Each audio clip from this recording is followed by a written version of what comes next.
Hello, hello, everybody. Hello, Burak. Word Bull Comet 3. Hello, hello. A very expensive sounding name. I don't know why, but. MSR is here. Lily is here. Maddie is here as well.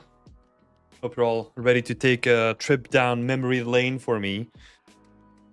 Well, with me, not for me. We're gonna do this together. I prepared a little presentation for everyone before we go into feedback. It's gonna be fun. TGI Sandra, hello, hello. Good to see you. Lovely to have you here. Let's see. Let's make sure that everything is set up first, huh? Shall we?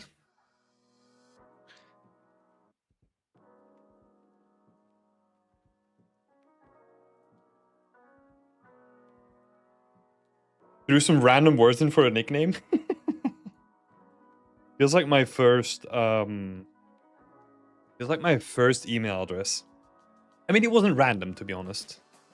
And I still have access to it too. It's Tim Salabim 007. So yeah, I was really into my name with magic and James Bond. I don't know. What is the presentation about? Well, I'll show you. I hope that the first slide is going to make that very clear. Well, let's do this. So, it's about math problems. This is what we're going to be talking about today. I'm excited to go through a trip down memory lane and talk about, well, I basically cheated a little bit. We're going to be talking about my entry portfolio a little bit, but I also do want to do like a run up to it as well. So that's going to be fun. It's going to be fun to do the whole thing.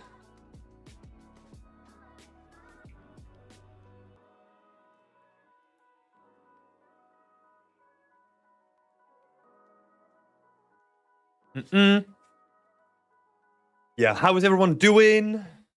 How is everyone doing before we get into it? Welcome everyone that's new. We're just gonna do something a little bit different this time around. Normally we just chat a little bit before we dive into some feedback. This time around, I kind of wanted to do a presentation. Honestly, I think a presentation could be fun. Presentation. It's not going to be a long one. Hopefully, me saying that, like knowing myself, I'm probably gonna yap about for like I don't know, way longer than I intend to. Yeah, I had fun digging through some of my years. Basically, what we're gonna be doing is we're gonna be talking from when I got into uni. We're gonna go through all the years and then me cobbling together like my entry portfolio, and then we're gonna go on ArtStation and look at all the entry portfolio stuff that I did. So yeah, gonna be good. It's been a while since I've been able to watch a stream, so pretty hyped. Hell yeah, let's go. Working on a portfolio right now. Yeah, but for people that are new here, feel free to throw in any questions. Like if you see me go over like a certain picture or something like that, feel free to ask me any questions. If you just have like generic questions about the games industry or your role as an environment artist in it or whatever you want to ask about, feel free to do so while we're streaming, and then we'll just weave it into the format. I think it's going to be fun. And then yeah, afterwards we'll dive straight into some feedback. This is also a good test for myself because I kind of want to do a bigger presentation about like my timeline in games, and then also the stuff that I learned during that timeline and how that relates to, or how I would do stuff differently. Because I think there could be some valuable lessons in there now where some of the stuff that I was doing didn't really contribute to the whole picture, or maybe was wrong to do back in the day, or whatever it may be. I think honestly it might be interesting to kind of build like a whole presentation around that. We're like nitpicking like the stuff that I think I was doing back in the day and seeing how I could have like organized it better.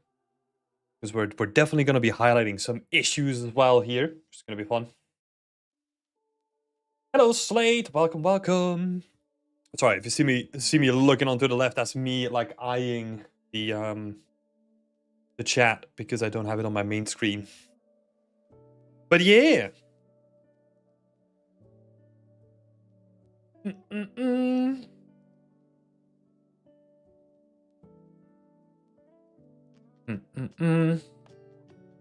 Yeah. Oh yeah. Let me give you like a quick summary of how the week went as we wait for more people to slowly filter in as well. Give people some time to join. Let's see. A lot has happened on the website front. I've been spending a lot of time working on the Academy website. So I think we're getting to a stage where the website is kind of in a good stage now. It's like usable. And then what we're going to be doing is we're going to focus a little bit more on the content now. So like organizing lessons, like me making and writing lessons myself, recording videos, all that kind of stuff. And then go at the end when we want to do the final release, then we're probably going to go back and do the final bits and tweaks and all that kind of stuff to kind of get it out there. But yeah, I mean, I'm having, it's scary, you know, like it's scary to like build this whole platform that people are going to be using, hopefully going to be using. So there's like moments in between all the work where I'm like, oh my god, how are people going to be using this? Like, how many people are going to be using this? Like all that kind of stuff, right? There's a couple of moments where I've been thinking about like the impact that it potentially could have, and also tying it back to the quality of the stuff that we bring to the table, right? And the effectiveness of it all. It's basically a huge experiment, and just like it's basically all in at this point. But yeah, I do have to say I'm proud of the work that we're all doing. Sunny is kicking ass when it comes to organizing the course. We've just announced like 2 new workshops for this month as well, so Evelyn has been kicking ass on that front. We've got some really cool really cool workshops coming up this month. Yeah, so Evelyn's doing an amazing job there. But yeah, so I feel like overall it's going really good. We're making some other preparations as well for the team challenges. So myself and Sunny got together to talk about the team challenges. Thanks everyone for voting, by the way, in our Discord. Like that was awesome to see like all the people voting on the potential thematics for the next upcoming challenge. That was really cool to see. Yeah, it's been interesting to watch because so we had a selection of the thematics from last year, and then we basically added a couple of new suggestions from people that submitted their own things to it. So we were like, oh, it's probably going to be highly likely that the ones that like came close to winning last time are going to be really high up this time again.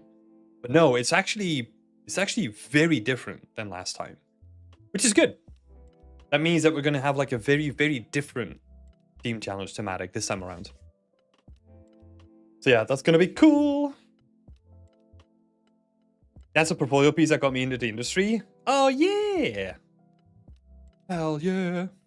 Got some yeah, I'm honestly just freaking excited to see like what the teams are going to be doing for the next team challenge.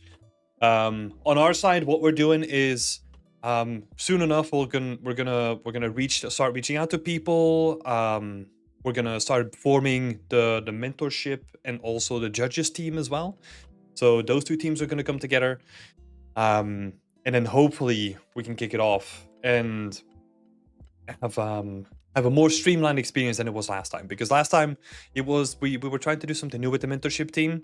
Now we know that is the way going forward, and now we just need to make it more streamlined. So we're setting up like a bunch of resources for them as well. A bunch of stuff going on in the background. But yeah, I'm excited. I'm excited to get back into the team challenges. It's going to be awesome to see how many people participate, how many teams we have, what they're going to come up with the thematic. It's going to be really cool to see. Emmy started saying, I'm really excited for future updates. Yeah, me too. And thank you for saying that, you know? Because sometimes it's like a lot of the stuff that we're doing now feels like we're doing it in the background, and we haven't really had a moment to get like feedback from a lot of people yet. We're getting to that point though, but it's scary, right? It's kind of like putting everything on the table and just being like, hey, what do you think? It's going to be cool. I'm looking forward to it. All right. Let's not wait any longer. Let's dive into the presentation now. So, as I said before, it's not going to be specifically about my intro portfolio, but also the way that I got to where I got into the industry, right? So I'm gonna try my best and relive the moments of like me working my way up to my first portfolio, and then we're gonna go over to ArtStation and actually look at my entry portfolio and what I got into the industry with, right? And just comparing that potentially with like this day's standards, because yeah, it's gonna be interesting. Yeah, let's kick it off. So this is by year basis. So first year, straight off the bat, there's a bunch of stuff happening here. What you can see here, actually, like these two guys, and this is my first ever model in 3D. This was for like it's like a summer school kind of deal that like the university had set up, and you could do like a trial day or something like that. And that was literally like my first ever thing that I modeled in 3D. It looks fancy. It's all just boxes and primitives, you know? So don't make it it's not that fancy. It's just a bunch of like basic stuff stacked and slapped into each other with no additional stuff happening there, right?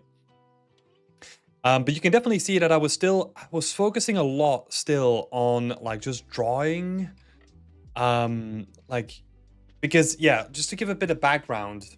So I was drawing a lot as a kid. I continued doing that as I grew older, and I always wanted to do something with my drawing skills and my artistic skills, right? My way of going into the industry, I thought, was going to be as a concept artist, because they make the pretty pictures, right? So I wanted to make those pretty pictures as well. So I still have like my sketchbooks back in the rack, and this is the stuff that I was drawing, right? So these are like two from like my sketchbook, just straight up scans, and this is more like schoolwork that we can see here. So this is more concept art work, and this is the stuff that I wanted to do, right? The difference there is that concept art is not about making pretty pictures. I didn't know that. We're talking about like young Timothy here, right? I have no clue what concept art was. I thought it was just like making pretty pictures, but it's more about ideation and iteration and just like putting a lot of stuff on paper rather than always spending a lot of time on like finishing the details and all that kind of stuff. Let's see. This was like for my first year of uni. So like the stuff at the bottom here is like the city scene. I think it is still, people still do that in the school that I graduated from, called DIA. I think they still do it. I'm not sure actually, but I've seen so many people go through the same thing where that's like the end of the first semester, I think, if I remember correctly, where you had to make like a city scene.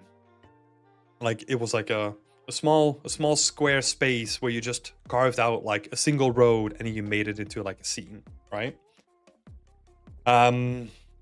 Yeah, so you can kind of see the same thing here. This is how I started, and then I was like, okay, what do I actually want to do? Obviously with guidance from the teachers and stuff.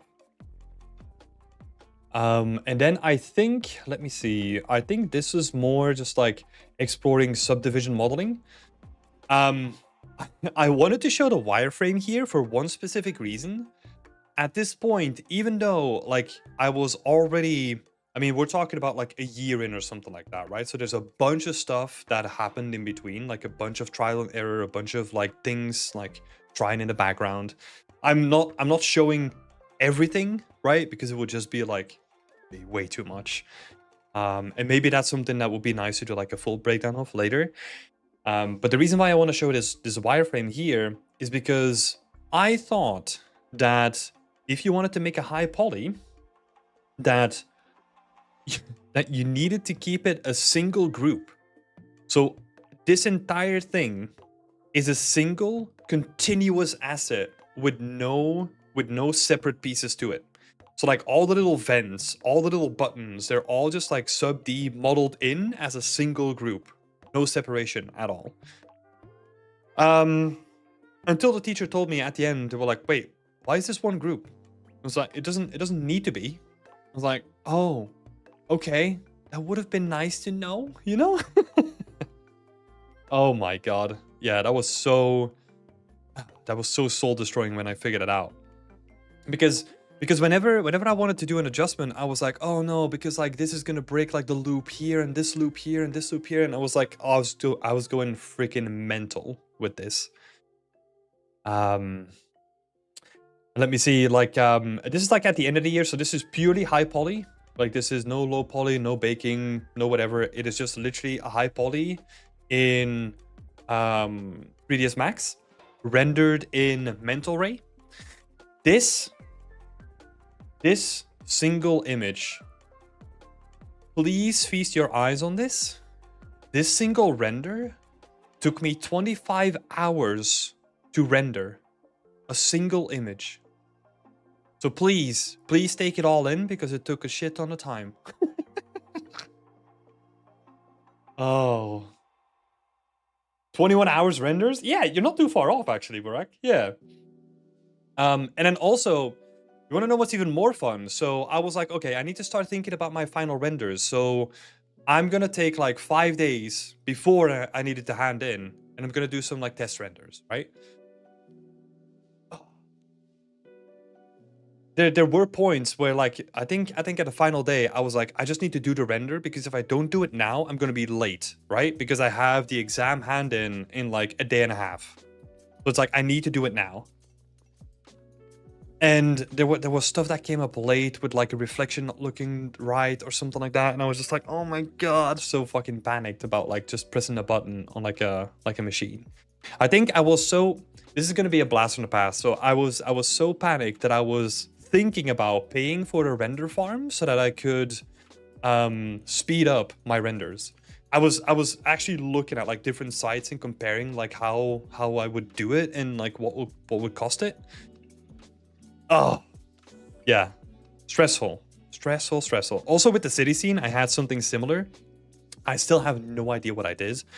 I think what I might have done is like unlink or relink like all my resources, and I don't know what I did. I still don't know, but it fucked up all my UVs like 3 hours before the deadline or something like that. So it was just me manically like unwrapping for like 3 hours, like focused, like couldn't be distracted by anything, just to get it all like back into place. Oh, even all the basic stuff. Relatable, honestly. Yeah, like all the things that you should know, right? But don't. I was actually looking through the curriculum, because I still have like all the PDFs that they gave us, and like for 1 week it was like 60 pages, and this is like a single course out of like 8 courses or like 6 courses that you had to do like within 1 week, and it's just like, what the fuck was I keeping up with all this stuff, you know? Clearly I wasn't, because yeah, honestly, like I should have known that you could just split up all the stuff. Is it the IA memories, Tim? Yeah, we're gonna be talking about like my whole like student career until my entry portfolio, basically. Good old times. Yeah, the stress of student life, especially the IA students, like we had a lot of stressful moments. But actually something interesting comes up, and we'll talk about that in a minute.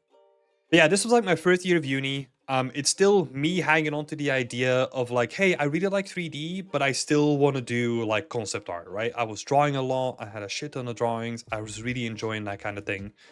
But I was kind of getting into like 3D a little bit more. And then we go to the next year, where we can kind of see there's definitely like a drastic increase in like the quality, or like me exploring like different ways of working, right? Especially within the curriculum, right? So there's like a bunch of different things that we had to do. Most of this stuff, I mean, all of this stuff is pre PBR, right? So for the most case, like this was one of the first exercises that we had to do at school. It was making a door texture with all the lighting information already baked into the texture, because that was the way that we did it like before PBR, right? This is also before Unreal Engine 4. So you can see that I have like a bunch of screenshots from UDK here, which is like Unreal Engine 3.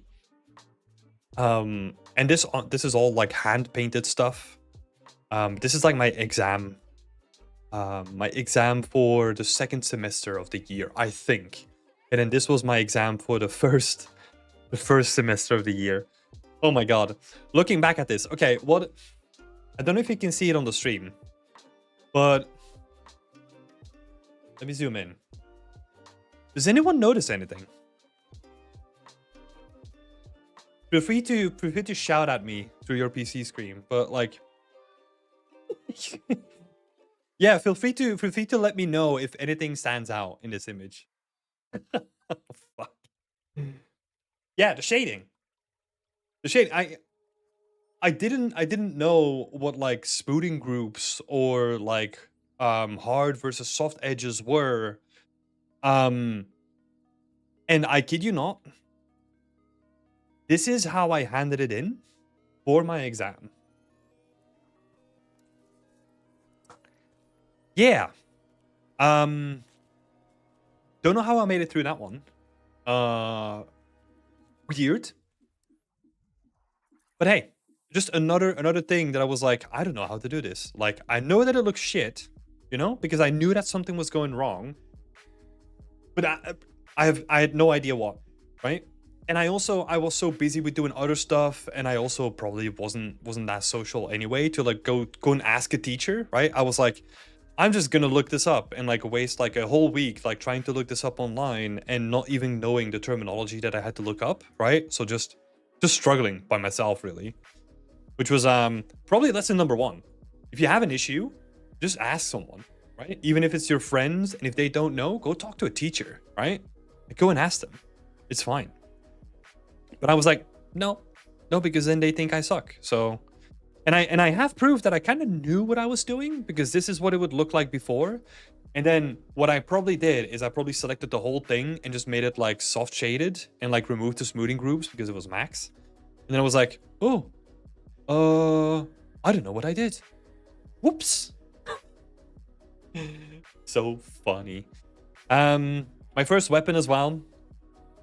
Look at that. Ooh.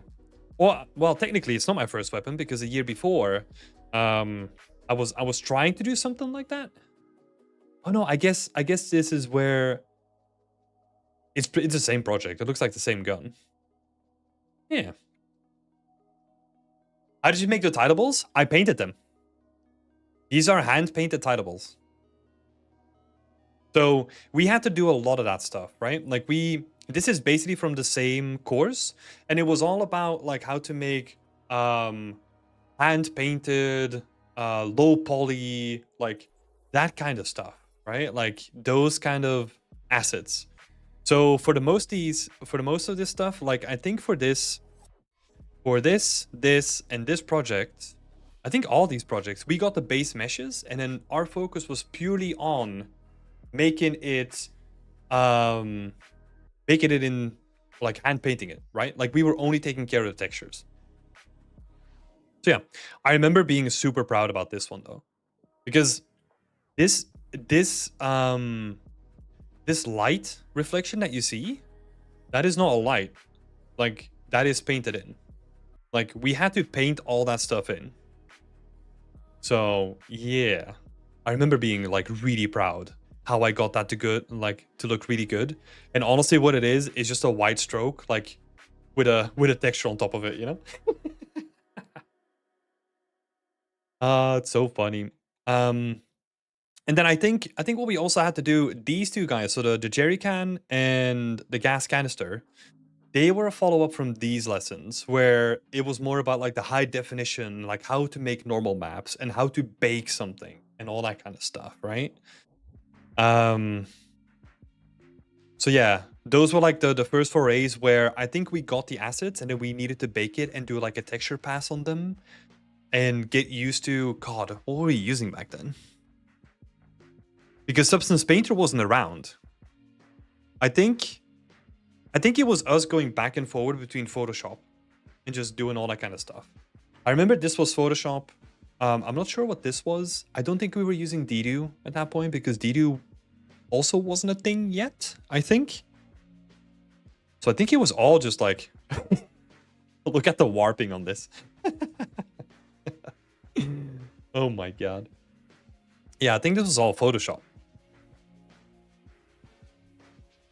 I'm triggered by the seam on the trees facing directly at the camera. Is that literally the only thing that's like triggering you? I think I'm pretty good then. I think I'm pretty good. Like the seam here? No, it's fine. It's fine. The wood is looking nice. What happened with the handle? I've got no clue. I've got no clue. Yeah, and then I also, I think this was the year when we did our first game jam, and I remember doing, we called it like Space Raiders or something like that. You were basically like a tunnel racer, so you could like fly up and down into the tunnel, and you had to avoid like obstructions. And like I hand painted the whole thing because I also didn't know how to bake properly, right? That's also why this thing probably came out looking like as rough as it did, because I was like, I've got no idea what I'm doing. So here we go. And just slap like a bunch of like stamps on it. Whew. The pain. I feel spoiled with all the stuff that we have nowadays. Honestly, yeah. Like it is so approachable. It is so cheap as well. Because think back, like around this time, I was kind of, I think this was before uni. I was looking into getting a license for Adobe Illustrator because I was doing some graphic design stuff on the side. So I went to like a local computer shop and I was like, hey, can I buy like Adobe Illustrator? And they were like, yeah, sure. Like we have it there in the shelf. And it was like 2,400 euros or something like that. And I was like, cool. Guess I'm not buying that. Because the pricing was just ridiculous. It was so expensive to get like a license for that stuff. I feel like I joined the stream at the perfect time. Yes, Brigitte, we're looking at my old work. So this is like from 12 years ago. Jesus. No thanks. Yeah, exactly. Yeah, like a license for like Adobe Illustrator for like 2.5 grand almost. Dang. Everyone started the same way. No, I feel so. This is something that I wanted to talk about in the end, but I feel like people now, and that's sort of what Emisard is saying as well, right? Is just there's so much info and resources these days compared to what we had back in the day that honestly make use of them. You know, so many high quality resources. Where like most of the time I was looking here was I was spending probably most of my time on well, Polycount was the big one, right? So Polycount, everyone knew, like it basically built a foundation for like game artists. But I was also spending a lot of time on like the Max forums and the Maya forums, which is just like, oh, they're so terrible. Like you can barely find anything.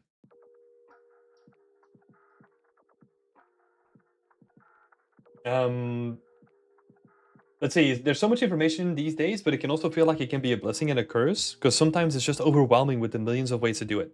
Yeah, I think that's the issue, right? So that also, I'm not going to talk about the course again, but that's why I'm building the course in the way that we're building it, right? Because I feel like what we're trying to do is we're trying to build roadmaps for people. I think that's the most important thing, where a person can come in and they know like, hey, if I want to get there, I need to start here, and this is the steps that I need to take. Because like you're saying, there's so many awesome tutorials out there, but it's like, how do I take the knowledge from this tutorial into this? That is the issue, right? There's like, you're kind of trying to cobble together stuff. Yeah, sometimes, you know, you might, I feel like some people might then get confused, or there might be some general confusion between like, okay, I take this workflow and then I'm combining it with this, but they're like supposed to be used in completely separate situations, right? Which makes sense. What course? What did I miss? Oh, we're building our own online academy, Jeremiah. So we have a bunch of people working in the background, working on like lessons for us. That's our big thing that we're hoping to get released in early access at the beginning, or like at the end of the year. That's our hope. I think now it's harder to learn, but the work becomes more efficient. Yeah.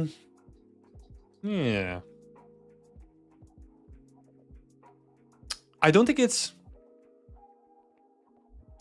harder to learn. I think it's harder to stay focused on the things that matter.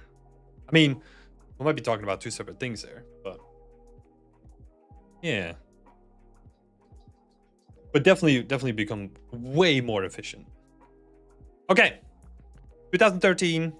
I'm kind of getting like a good taste of like what it means to actually bake stuff, right? Even though I do have to say this, I didn't know how to do it. I was so confused with baking. I was so confused with normals and vertex normals and like how you need to set up your object for baking. As you can see by this guy over here, I had no clue what the hell I was doing when it comes to the fundamental like setup for your assets, right?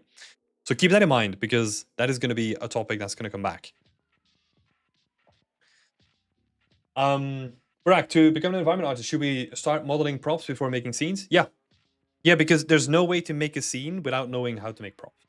So you need to start from the beginning first, then work your way up. That's basically what you're seeing here, right? So like the first year is all about like, I mean, this is a scene technically, but it's literally just taking a bunch of cubes and slapping a bunch of photo textures on it.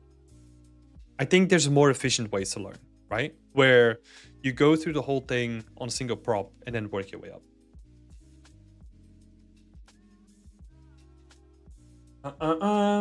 Miguel saying on the Beyond Extend page where I go to the Yuri tab. Oh, that is a typo. Yeah, thanks for bringing that up, Michael. Okay, so 2013, we're diving into 2014. The interesting thing here is that I was still doing a lot of like work for the course, well, for the university, right? You still see like a bunch of character art stuff, and like you still see me clinging on to like the idea of like, hey, I kind of want to become a concept artist, right? But I think this is a year where I really discovered my love for environment art. The stuff that you see down the left here is my personal work. So you can see that I spent a lot of my time making cars for whatever reason. I think I really enjoyed like the thing that we did before, but also like a lot of environment art stuff that I was trying to play around with, right? So I think this is the year where I was like, ooh, I think I'm gonna do a pivot and like move towards like environment art way more and focus less and less on the characters, but like on the concept art like role in general. So you can kind of see that here. This was actually like a pretty big milestone for myself. Everything is made with a single texture. That was like a big inspiration that I got from Thor Frick back in the day. He basically made like a couple of those levels as well. And I was like, ooh, I want to try that technical challenge and just make something with like a single texture sheet, right? So that was really successful. At this point, what I also started to do is I started to explore the idea of being more active online, right? I saw that people were really active on Polycount and on the Unreal Engine forums. And what I started doing is I started keeping like a weekly post.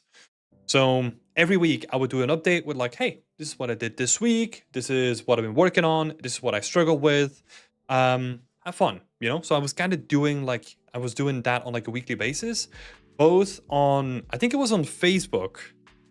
Yeah, Facebook back in the day. I was sharing like updates on Facebook, Polycount, and Unreal Engine forums.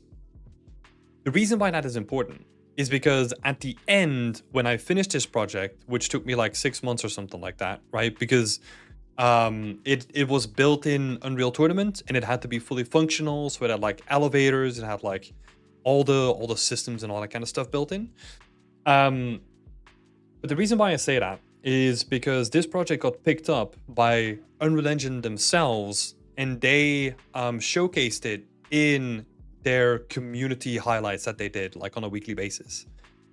So I got featured there, and I gave me like a whole bunch of more traction on the forums and on my ArtStation and all that kind of stuff, right? So it kind of gave me some like extra visibility and also just made me feel good. Like it felt like I was on the right track, you know?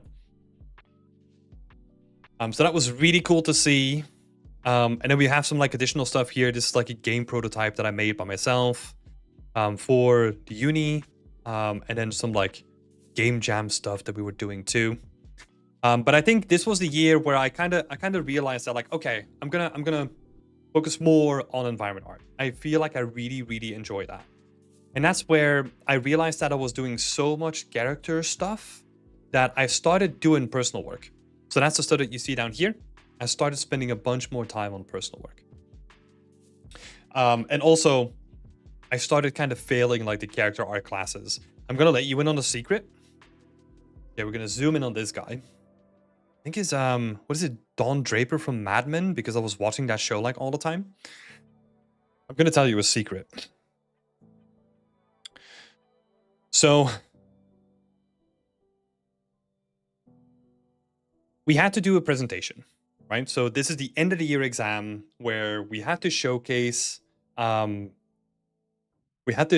this, and I'm standing there in front of our teachers, and they say like, hey, look, character looks really cool. I like how you did it, blah, blah, blah, blah, blah. Like the poly paint looks really nice because this was all poly paint too, for whatever reason, because we didn't know how to like properly texture at that point. And then they asked me one crucial question, and they said, can we go back to a T-pose, right? Because the idea was that you made them in T-pose, and then I don't know what the tool is called anymore, but like you basically rig them and then pose them into like a sitting down position. I did not know how that was, how I needed to do that. I think what I did at that point is I fucked up my rig as well. I didn't reset transforms at the right time, or I had no clue how all that stuff worked, right? My solution to this was I'm just gonna take a move brush and I'm just gonna do it with the move brush. Yeah. The teachers figured that out. So I was standing there in front of them and they asked me to remove the chair and turn my camera around. Oh my god. And we just rotate the whole thing. And his ass just massively stretched. Oh my god. It was so funny in hindsight. But they were like, yeah, sorry, we can't let you pass. Like, you were supposed to rig it and then like animate it and then like pose it into his position. So yeah, I failed that class. So that was fun. I mean, honestly, in hindsight, god dang it, it was deserved though. Jesus. So yeah, I had to redo that class because ugh. Yeah, weight painting, rigging, and animating, nah. And this is I'm showing like a sample of the work, right? We had to do so many rigging classes, we had to do max script classes, we had to do programming classes, all that kind of stuff. So I'm only showing like the cool stuff here. But god, I hated like rigging and animating so much. I was like, what is this? Like, I don't like this at all. Like, I never liked it. Oh. Yep. Good old sub D modeling for the car. Yeah, that was that was like my year discovering like, okay, I want to do environment art, right? So we're getting into that territory now. So we're getting to this page now. You can kind of see, right? So I think in 2015, it was the beginning of the year. It was only half a year because then the rest of the year we had to do our internship, I think. Yeah. So most of the stuff that you see here is the stuff that I really enjoyed. I spent so much time on doing this stuff. And then obviously the characters are still in here because I had to redo it for like last year. I was honestly pretty proud on like the modeling and all that kind of stuff. I started using god dang it, what's it called? Like fiber mesh for like all the fur and all that kind of stuff. But then, oh god, don't look at this. Don't look at the poly paint. It looks so ugly. Look at this guy stare. Yeah. So yeah, I was at this point, I was like, I honestly was really struggling with this. I was like, I like the modeling part, but like as soon as it gets to this part, I'm just like, dude, like, fucking hate this like so much. Um. Oh, I think he missed a few years of sleep, not just a few nights. He's like, yeah, I don't think he's alive anymore. He's seen things. This guy as well. I mean, honestly, it's clear at this point that what I was doing is I was spending so much time on this stuff that these just suffered. I was like, I just want a passing grade. I don't care about becoming a character artist at this point. I just want a passing grade and I want to focus on environment art stuff. Because look, this is the work that I was doing at school. So the top 2 rows are the stuff that I was doing at school. And then the bottom stuff is all personal work, right? And I was trying a lot of things. I was really expanding on my modeling skills. I was really trying out like a bunch of stuff. I was texturing. I think this stuff was textured in Dedo, which was still around back then. Experimenting with workflows there. But you can see all my personal work was just like spaceships for one reason, but mostly like environment art and props, right? Just really focusing on that. And this is also the time where I kind of was like pretty proud of the stuff that I was doing. But I want to show this stuff. This is the way that I left it at uni. So this is when I finished. This is basically when I handed in the assignment.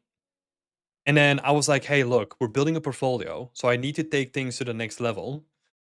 And I'm gonna really level up the whole thing, right? So there was no grass, like the camera angle was kind of like ugh. So I'm gonna do a proper job at this and like really fill up the scene.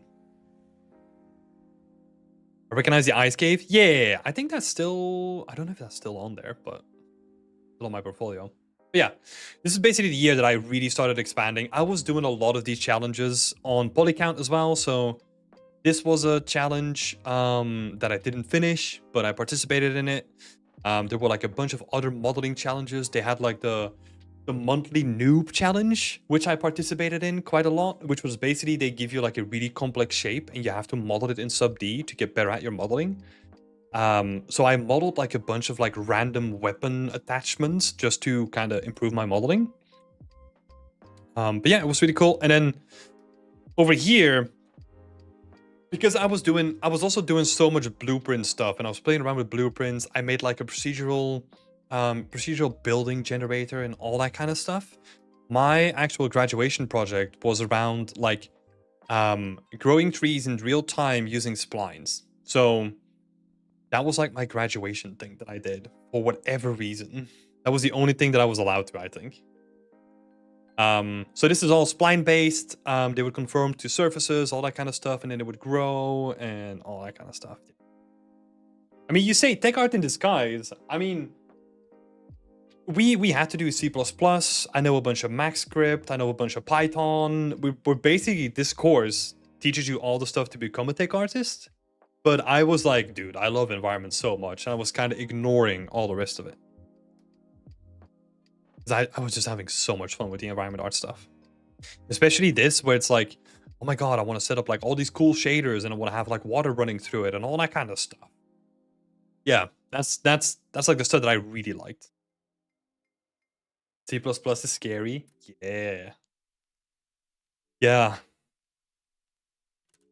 Cool, but that's, I think, so at this point, we're kind of getting to like the end of like my university course, right? So now we're kind of getting into like my first portfolio. I found screenshots from like my thumbnails of my first portfolio. This is not the portfolio that I use for applying. This is the first time that I made an ArtStation and I uploaded all my stuff on there to have a portfolio. Been checking out Paul Papera and Mike Nash's work. It's insane how amazing they were. Oh yeah. Oh yeah. These guys were like really big. It's crazy how much stuff you got done though. Oh yeah, this is the thing, right? Like, and I'm only showing the stuff that is like visible, right? This is from one gear, which is kind of crazy because I'm only showing like, there's so many projects that I tried some stuff and then just didn't take a screenshot even, you know? Because I was doing a lot of blueprint stuff. I was trying to replicate like Wipeout, so I was making like in C++, I was making like a space. I think that's why this guy is around, so that I had like a spaceship and it would like stuck to the floor, and you can make like all these crazy courses and stuff. But yeah, there was so much stuff that I was playing around with. But yeah, this was definitely like the year that I focused more on environment art, for sure.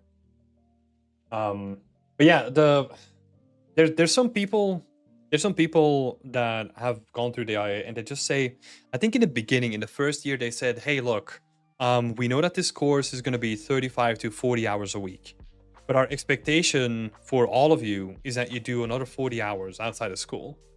And I was like, yeah, that's stupid. That's not going to work. There's no way that that needs to happen. So in the first year, there's a little bit of lore about me. In the first year, I was still running the biggest guild in Guild Wars 2, and it was like a Dutch-specific guild. I was running the biggest one on, especially our server, I think. So I was still holding on to the idea that I could just go home, not do personal work, and then just like play the game, you know? That got shattered really quick. Yeah, and I got some like work ethic like stomped in me from that point. Yeah, but this is my first portfolio. So, yeah, you can kind of see like I put like, this is some like personal work, right? This one is also personal work. And then the rest of it is just, oh no, this is personal work too. And then the rest of it was from the course that I did. So me just making an ArtStation account, like getting into the rhythm of like, hey, how do I present myself? Like, how do I make a portfolio? All that kind of stuff. Just as like a first thing. And then this is kind of the year where I transitioned into, okay, it is full portfolio grind. What am I going to do, right? Like, what am I going to do with this? So this is also the year where I was doing my internship as well. So in the beginning of that year, I think what I did was I was working on this project. And then I started doing my internship I think at the beginning of 2016, in February, I started doing my internship. But while I was doing that internship, I was also still doing a lot of personal work and like taking a part in like ArtStation challenges and all that kind of stuff. So this project was done, this was just my personal project that I just had fun with. You can kind of see that it kind of turned from like, hey, I want to make some like cobblestones with some grass. And it's like, ooh, I really like grass. Oh, I guess we're making a forest now. Oh, it's a forest. It just also highlights the chaos of how I do stuff, right? It's like, oh, I want to make this small thing. And it's like, oops, it's a forest now. This is the same project. And then this project here was for the rookies, actually. So the rookies did like a competition where they gave you a piece of concept art, and then you had 2 weeks to make a scene. And I was like, cool. I'll make 2 scenes in 2 weeks. Why not? So these are like made in like 2 weeks, just frantically after work, just bashing stuff together, trying to make it presentable. And then in the end, because of that, I won like editor's choice as well. Plus, I also got featured on the front page of Polycount too. So yeah, that was awesome. And it kind of, yeah, I mean, it's always nice to be like recognized for the work that you do, right? Just being like, hey, look, I was active on Polycount. I was active on the Unreal Engine forums. I was trying to participate in literally anything that I could do. As you can see, right? Like even the ArtStation challenge, I was just like, hey, look, I'm going to do this thing. And then 2 weeks after, I was doing this thing. And then back to my personal work. And it's just from one thing to the next. But yeah. Scope creep seems super common. Oh yeah. Just make a small scene, an entire city somehow spawns. Yeah, look at my medieval scene, right? Look at all the streams that I did for that. It was just like, oh, I'm just gonna make one building. And now I'm stuck with a medieval village that is unfinished. So, okay. We got a question for the team challenge as well. So with the community membership, I can join the team challenges, right? Yeah, so anyone with a membership can join the team challenges. However, the way that we do it is the application process for the team challenges is public. And then once we approve you, then we ask you to commit to a membership so that we can pay for source control, and all the communication is done in Discord as well. But yeah, it will be announced. You can apply basically in the public first, and then if you get picked to participate, then you get asked to join Discord.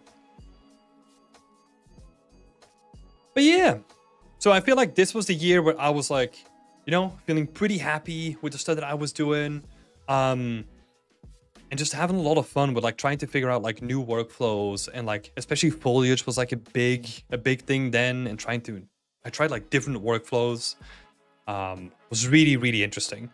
Cool. So let's have a look at my final portfolio then. So as I was saying, so this was like the first portfolio where I was just like, hey, I'm gonna make an ArtStation and I'm just gonna get stuff out there. And then I think what I did is, I think with this one, I actually got my internship.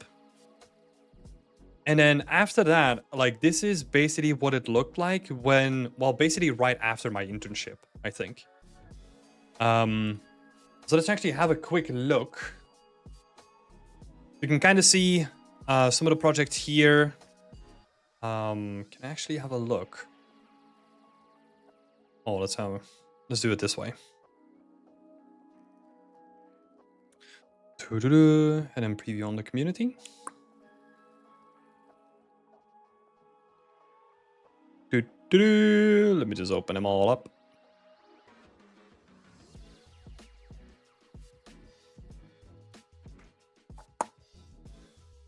Cool. So yeah. Honestly, this is just making me feel like I'm slacking off. I need to step up my game and do more work.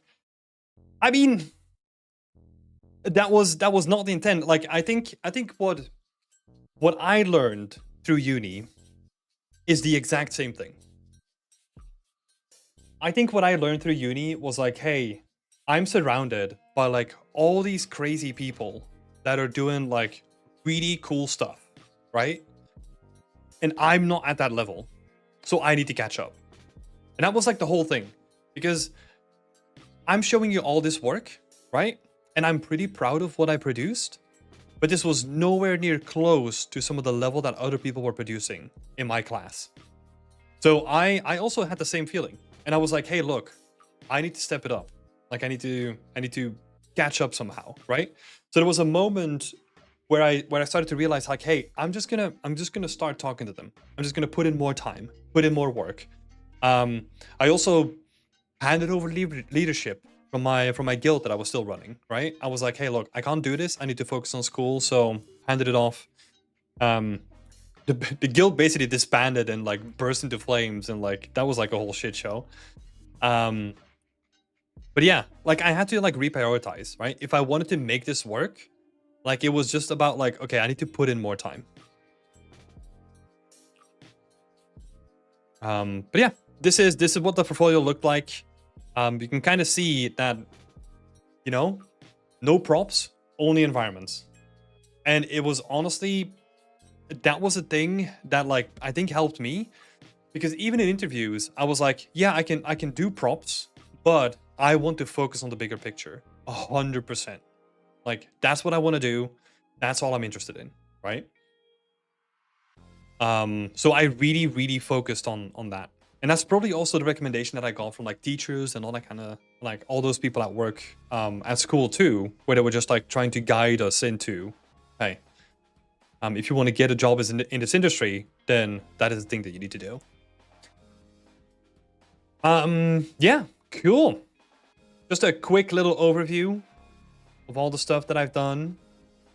And there's one more thing, because people were asking me last time to show me some of my first assets that I made. So let's have a look at those too.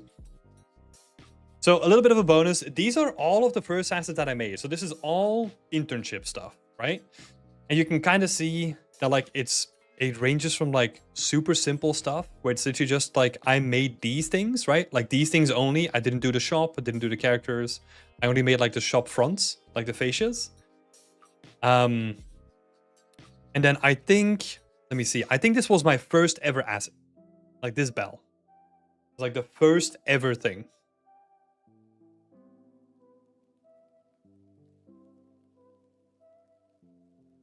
I feel like I played those down in the game. Oh yeah.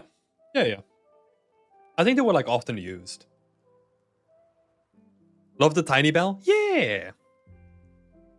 These are literally just like me like snapping them from the game and like showing them to like, I think it was like our uni board that had to like see what you were doing in your internship or something like that.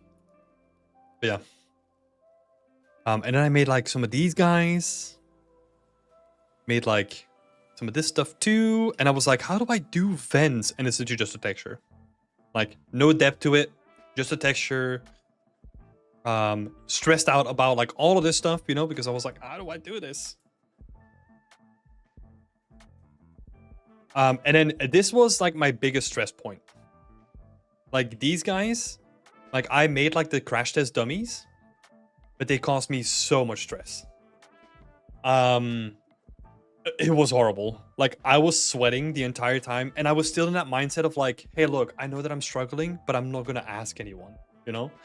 Like I was just like, hey, look, I'm just gonna like brute force it because that's just the way that I work, and I'm freaking stubborn like that. So I'm not gonna ask questions. My buddy and my mentor that I had back in the day, he saw that I was just like freaking sweating the entire day, and he was like, hey, can I help? You know? And then we sat down together, and he helped me like a lot, and it was like a life changer, honestly. Him just saying like, hey, look, you know that you can do it this way, you know? Let me quickly show you, you know, like come to my screen. I'll show you for like an hour. We can go through things together, and hopefully that helps, you know? That was like a lifesaver for this kind of stuff. Like, honestly, without those people around me, especially Chris Martin, I'll give him a shout out. Like, yeah, wouldn't be where I am today. That's awesome. So massive shout out to Chris. You can also see that these textures, by the way, they were all made in Dedo. There's no Substance Painter. No Substance Painter because that wasn't, well, it was coming about at that point, but we were still using like Dedo, which is like an overblown like Photoshop add-on. So we were texturing all this stuff in Photoshop basically. But yeah. And then this guy, I'm kind of cheating. I know that I was trying to show this off, but I was basically asked to like do some texture adjustments. They lost a high poly.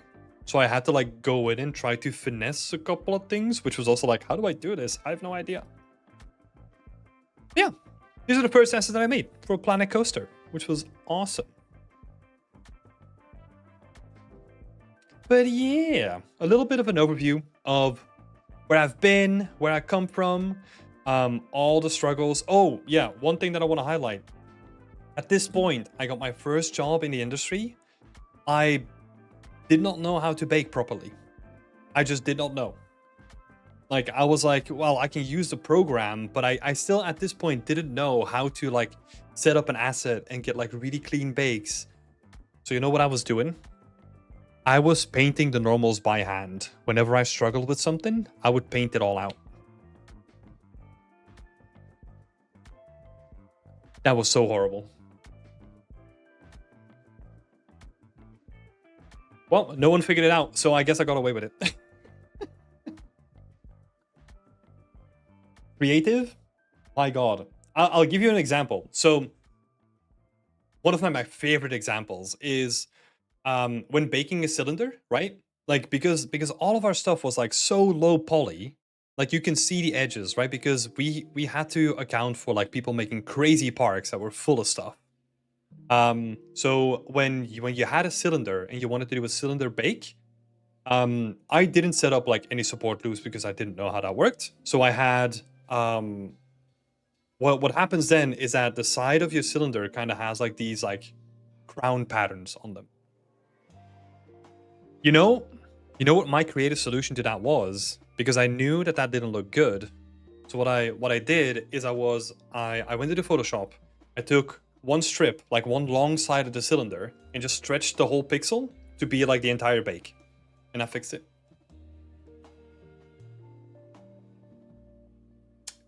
Dirty, but it works.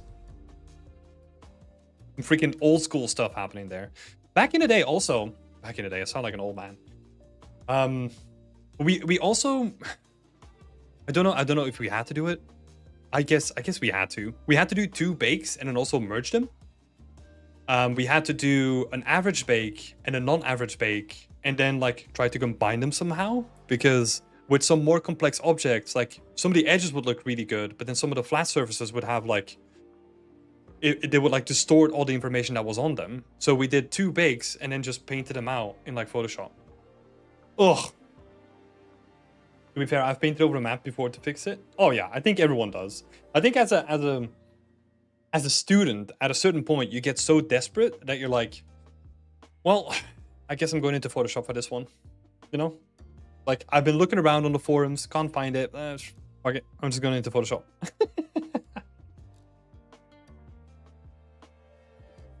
I arrive at the right time. Oh, yeah, we're at the end of it. Giacomo, you missed all of it. I was just going through like my old portfolio and like where I've been and all that kind of stuff. Yeah, you can watch it back. There's some cringy stuff in there that you'll enjoy. Let's see. I feel like I'm in a similar position to what you said graduating recently and being completely focused on learning and pushing the quality of my stuff. Oh yeah. Yeah. I feel like in the beginning, I was like so focused on like participating in everything that I saw, like taking every opportunity and just like really going after it, you know? I think I was doing that because I remember having conversations with my partner about this and just being like, hey, look, there's an ArtStation challenge. So that means that I'm going to come home, we're going to have dinner, and then I'm going to get back to it, right? I think we watched like one thing where it is just like, okay, let's watch a little quick YouTube thing. And it's like, okay, back to the grind now, you know? And it's just like 2 months of that, just going to work, doing an ArtStation challenge. Going to work, doing an ArtStation challenge. And then in between all that, like I was also doing the personal work. I was doing art tests. I was doing a bunch of stuff, right? But yeah, it's freaking crazy. It's definitely not to be underestimated. Like if you have that ambition to like go different places, like the amount of time that it like requires from you, if you want to do things in a short timeline at least, that's kind of what you have to do. Well, it's kind of how I did it. Not necessarily that you had to do it. But it all stems from me trying to make up for the fact that I didn't have like an inherent talent for this, right? Like I knew how to draw, sure. Like I knew how to be like creative and artistic. But when I compared my skill level to some of the people that I was in school with, I just didn't compete. That was just the reality of it. Like they were making some like really crazy stuff. And I was just like, wait, how do I, like, there's no way. So I needed to look for another avenue to like make up for the fact that I, you know, wasn't that great technically like they were. So I just brute forced it. I just spent like a whole bunch of time. In hindsight, what I should have done, and this is advice, just talk to people more. It's just get advice, get feedback, like talk to people. I was doing none of this. It feels really weird because we're gonna go into me giving feedback to other people in just a second. I don't think I've ever asked for feedback. Like ever. Especially not as a student. In my professional career, for sure. Like I got used to it and like now it's a part of the normal routine, right? As a student, I don't think I've ever did. And I think I really shot myself in the foot by doing that.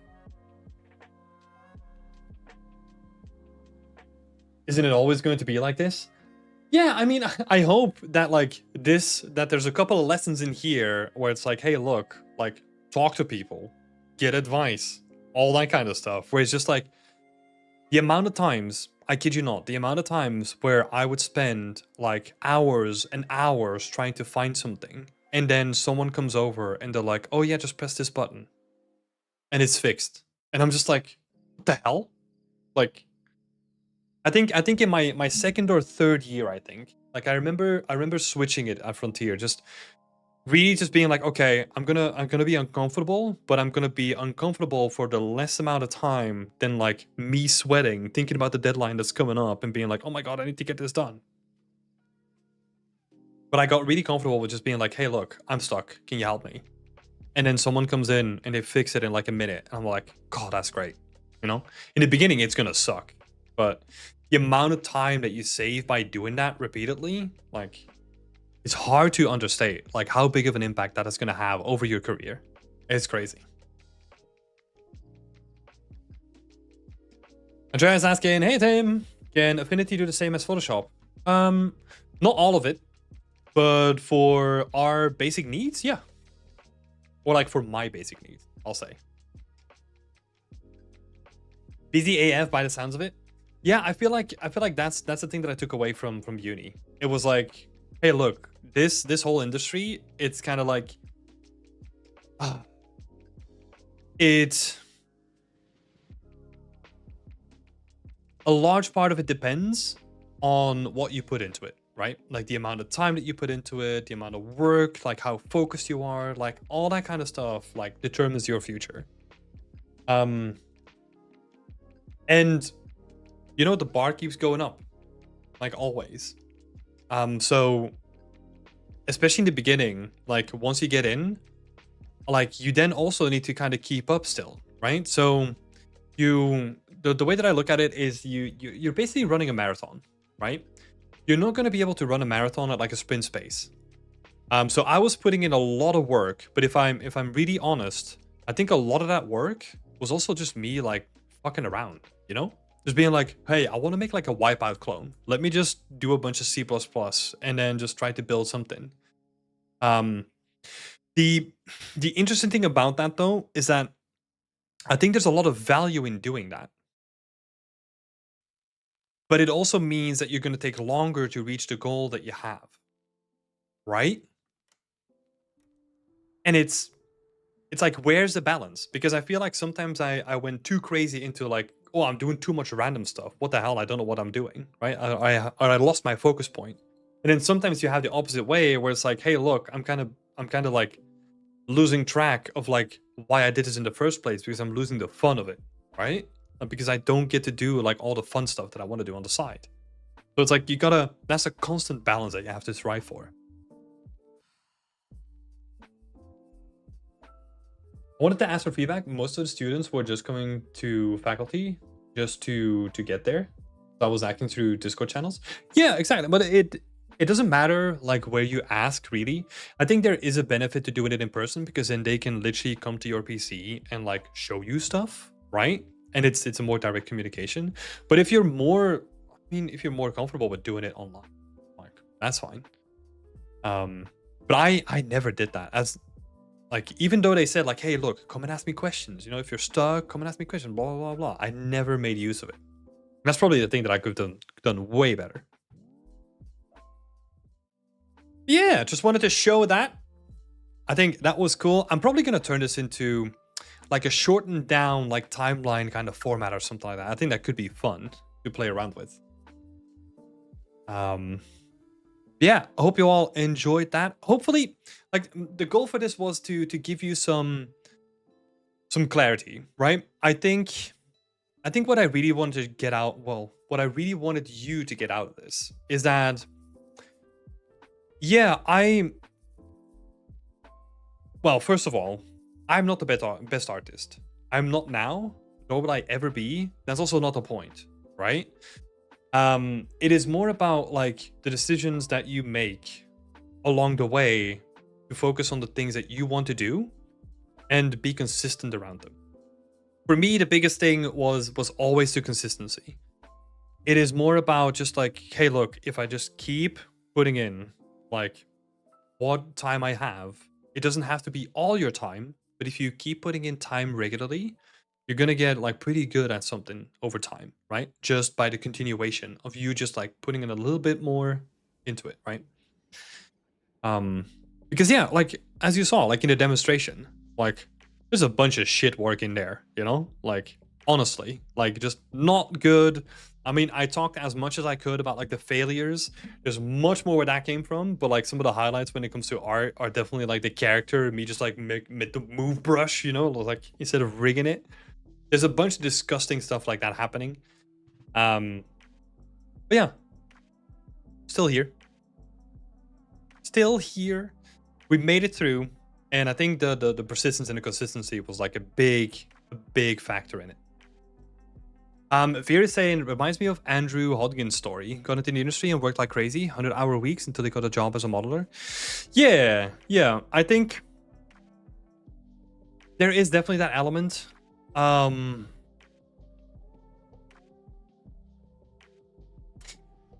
that is also the way that I approach it, right?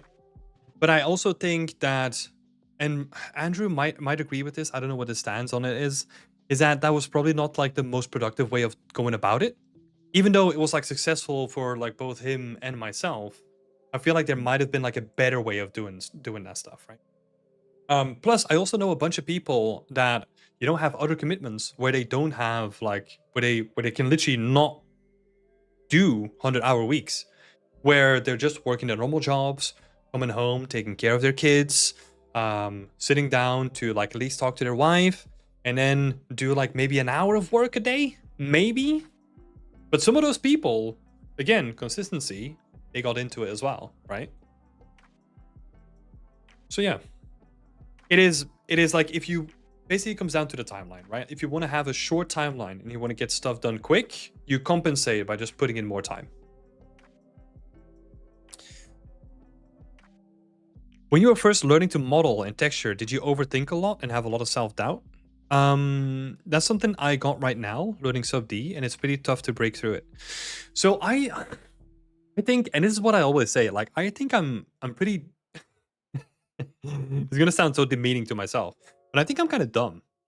Like, when it comes to that stuff, I never had an issue with overthinking.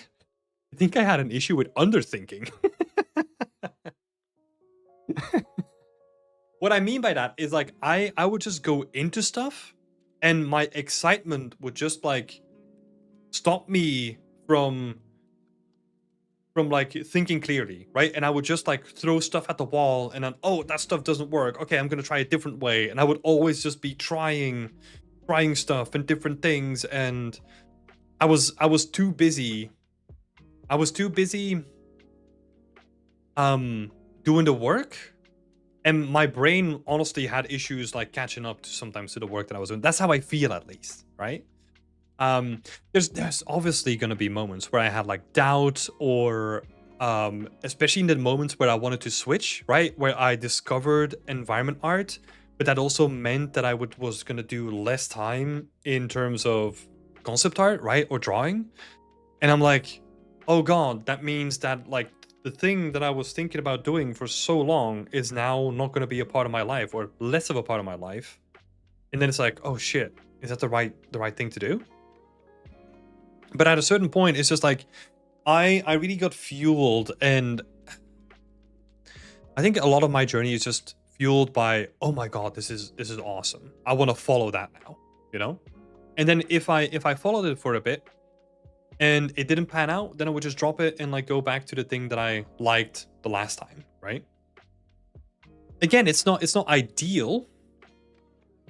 It's not ideal necessarily, because you end up wasting like a bunch of time on like a bunch of stuff, right? Because I was always busy. And that's why I'm saying, like, the presentation that I just did, I kid you not, that like the stuff that I showed is like maybe 20% of the stuff that I did, right? There are so many projects where I didn't even do them long enough that I have a screenshot of them. Like, it is just like, oh, I want to do this now. Oh, I want to make procedural pipes. Oh, I want to make like procedural wipeout thing. Oh, I want to build my own game. Oh, I want to do this. And it was just like constantly. Fair enough. You and I got the opposite problem then, I guess. Yeah. And that's also why I struggle giving any advice to people that overthink, because it's really common, right? But I think what I always gravitate towards is,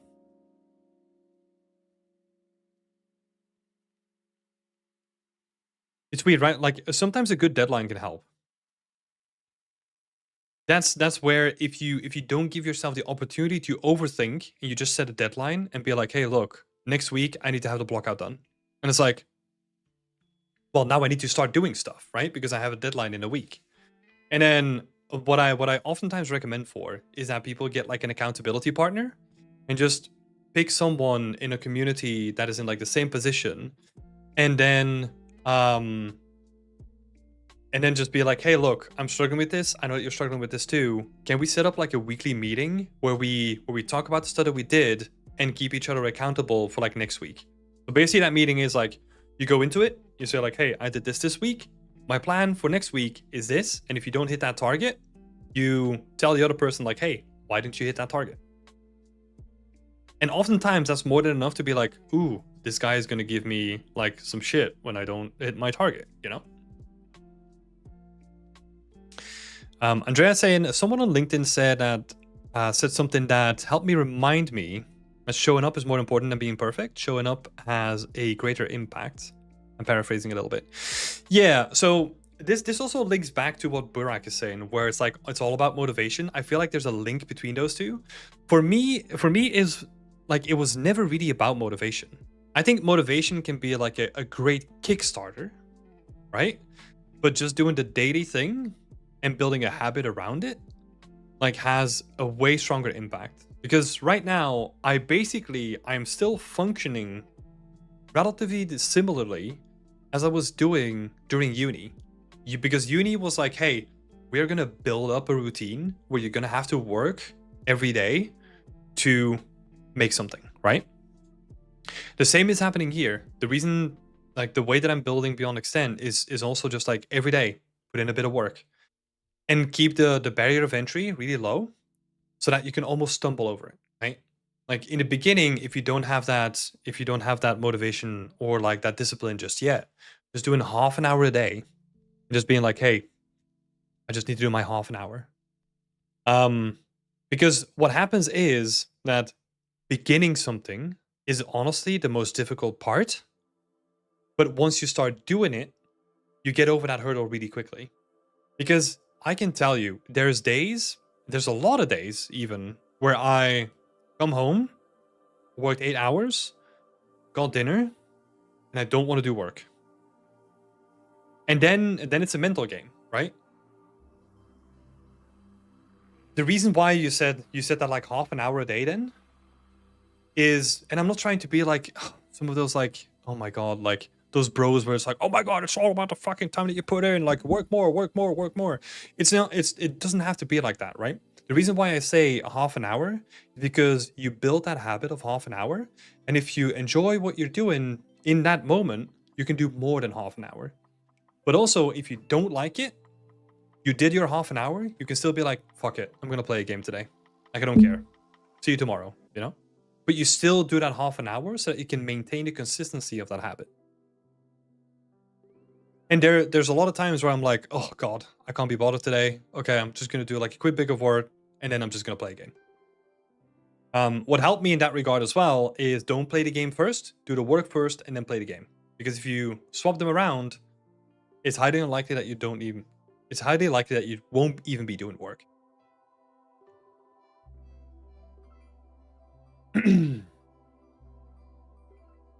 Consistency is the key. I feel like once you shut up more, the more knowledge you can acquire. Yeah, like I think to me at this point, the consistency of it and doing it in like relatively low intensity is what built the stuff that I'm doing, right? And it's gonna sound so ridiculous, but like the weekly blog that I was writing for like a long time, that is also just me being like trying to hold myself accountable too for a certain period of time, right? Because I knew that I had to do something for next week's blog, and if I didn't do anything, then it's like, god, like what am I gonna post about? Because people are gonna be reading this, even if it's just like one person. I'm doing 3 hours plus daily learning on a project, and I vaguely remember the early days, but it was tough. But now I feel like now it feels like nothing, and I can go on longer and it feel good. Yeah, yeah, that's what happened to me too. Like right now, it doesn't even feel like work anymore. Like it sounds, I don't know. To me, it doesn't sound cringy. I don't want to say that, but like I'm building something that is big, and I can't just like speed run the whole thing, right? I need to put in like 1 brick a day and just like keep building up the walls until I go 4 walls, and I need to start working on the roof, right? And I can't just speed run like building a building. I need to build it by brick by brick. Sometimes, Maddie is saying, sometimes I feel like no matter how much work I do, sometimes, it doesn't feel... Sorry, let me read that again. Oh my god, I'm fucking up so bad. It doesn't feel like it amounts to anything, and I feel like I'm not getting anyway. It sounds depressing, but I do, but I get like that sometimes. I'll give you a thing for that. So during your creative journey, right? And the creative journey, I use it as like a metaphor for like a project or your career or your life, right? You're gonna end up in these moments where it's like, what the hell am I doing? And in a project, I'll keep it to a project basis now, right? Because it's more applicable. What you can do is not do the thing that you were doing. No, it's totally fine, Maddie. Like I was fucking up there. But what you can do when you're working on a project and you feel like you're not getting anywhere is do something that's going to have a bigger impact on the scene, right? What that means in the scene is instead of working on like a tiny texture that you have like in the corner, do some set dressing, right? Or even to get like the creative juices pumping again, download an asset pack and play around with an asset pack, you know, and do some things with that. Sometimes what is needed to get back into creativity is doing something else creative that is like way smaller. So that also leads me to like the way that I work, right? I work very chaotically, but I feel like I'm very in tune with the way that I feel that day. So for example, I might feel like I'm drained from doing art, then I'm not going to do more art when I come home, but then I'm going to improve my shader that I made yesterday or something like that, right? And do the opposite. So, and it's conscious about those moments. Being conscious about those moments is going to help a lot. And it can also be like, hey, look, today, I don't really like I'm not feeling like this project is going anywhere. Cool. Try something else that has a bigger impact on the project, right? I'm not gonna lie though, sometimes there are gonna be those moments as well where you can't really do that and you're like in the final stages and you just have to push through it a little bit as well. But you have to determine like where the balance is for you and where like the threshold is, right? Because you don't want to be pushing through to something when you're already at your threshold, because then you're gonna break. We don't want to have that either, right? What do you mean, Tim? I never get stuck with a game instead of doing personal art. No. Well, no, it makes sense, right? But like, because I do love playing games. I do love getting sucked into it, especially the mindless ones, right? But the thing that always worked for me is like I do the work first and then I do the game. Which means that sometimes I'll do work from when I come home until like 8. And then I get the game as long as I want until I go to sleep, right? Other times that means that I'm gonna do work until like 1 in the morning and then I'll play like half an hour of a game. But the game always comes last because I know I've done it too many times where I'm like, ugh, I'm pretty tired actually today. And then I'll just play the game and I don't get anything done, which then means that you're damaging the routine. Because think about it when you're going on holiday, right? It's super hard to get back into the routine when you come back from a holiday because you haven't kept up the routine, right?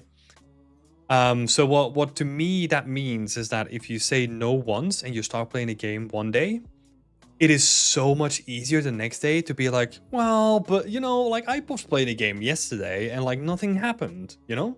So I can do it today as well. And your mind will trick you into whatever it needs to do to get you to do the easiest thing that you can do, right? So yeah. That's the best idea because if you game first, before work, you're procrastinating and it can ruin your game because you're worrying and thinking about, man, I gotta do that work. Exactly. I do not feel bad about playing a game. Like, that is no longer a thing. Because I'm just like, hey, look, if I really want to play a game, do the work first and then I get to play a game, right? Like, if I'm really into a game, I'll do that. Where I'll just like, I'll do a half an hour work and then I'll play whatever I'm playing.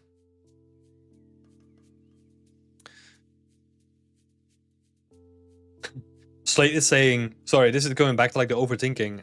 I will overthink the trim sheet I did in my dreams. You can't even sleep without overthinking? Yeah. God, yeah, the overthinking thing. I would love to learn more about this from like a psychological perspective and how to break that cycle, because I see so many people struggling with it now, and it's something that is like pretty foreign to me, right? Like we discussed before. So it would be interesting to know more about that, so that I can be more effective when talking to people about this. Personally, I've just uninstalled all my games and gone all in learning modeling. We're gonna go back to playing games early next year. That's fine too. Well, this is the thing, right? Like the emphasis that I want to put on the tactics that I'm using is those are tactics that I figured out by trying like a bunch of different things over time, right?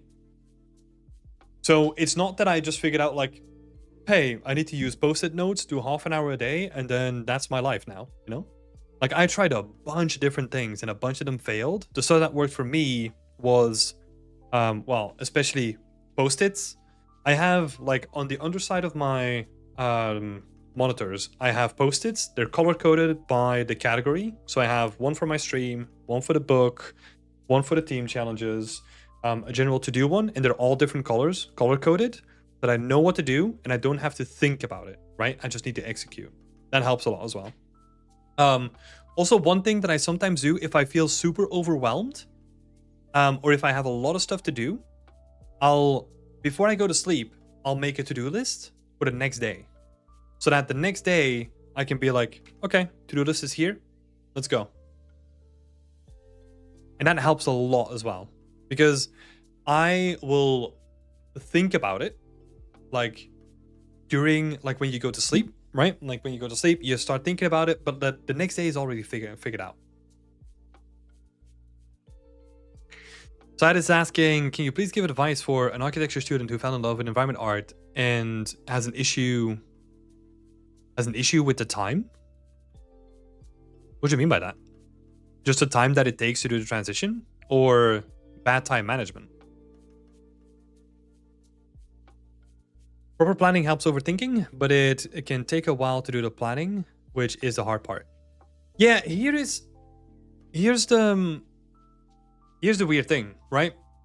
I don't really plan a whole bunch of stuff. So what works for me is, so I used to do my planning in Notion or in Trello or whatever I was using, right? And I would plan out the whole project and I would be like, okay, this is gonna happen after this, blah blah blah blah.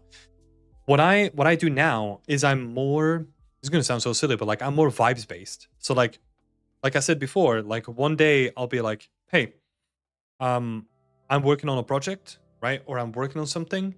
If it really needs to be done, that's gonna be my focus no matter what. But if I have more flexibility, I'm gonna focus on the thing that I want to do that day, regardless of deadlines and all that kind of stuff.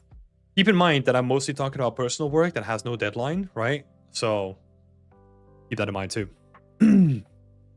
If it's for something else, like for example, the course that we're working on, like it is more structured. We have a Notion page set up. We have milestones and deadlines and all that kind of stuff. Like it's more organized, right?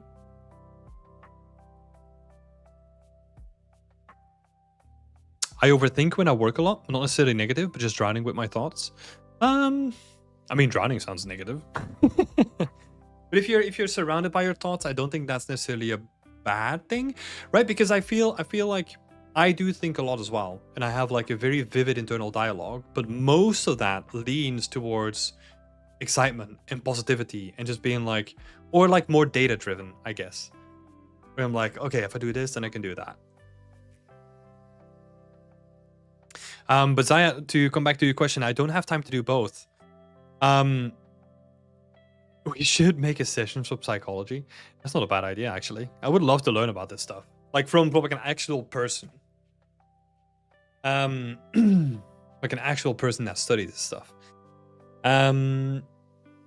Yeah, but your questions, Zaya, like honestly, if you don't have the time to do both environment art and architecture, then it sounds like you can't do both, right? I think the issue might be that when it comes to time, everyone has the same amount of time, right? and you decide how you spend that for the most part, right? So it just comes down to like, hey, if you want to do more of your time spending on a thing like here, then you just need to figure out like how you can carve out your time to spend more of your time on that. It sounds so simple, but I mean, what's the other thing that you can do, right? Like never make time for it, because I don't believe in, and this might sound silly, right? But I realized when after uni or like the third year of uni or something like that, I consciously stopped saying I don't have time. And I will say this to people, right? Like when people want to meet up or they want to go for something and they want to go out, I will not say I don't have time. I will actually say I don't make time for that, because everyone has the same amount of time, right? It's you get to decide like how you spent it. So you have to, if you want to do something different, you have to make time to do that other thing, which is gonna come at the sacrifice of other things that you want to be doing, right? For example, if you look at my portfolio again, right, like the presentation that I just did, diving more into environment art means that I didn't get to spend as much time on concept art, right? And that's a sacrifice that needed to be made.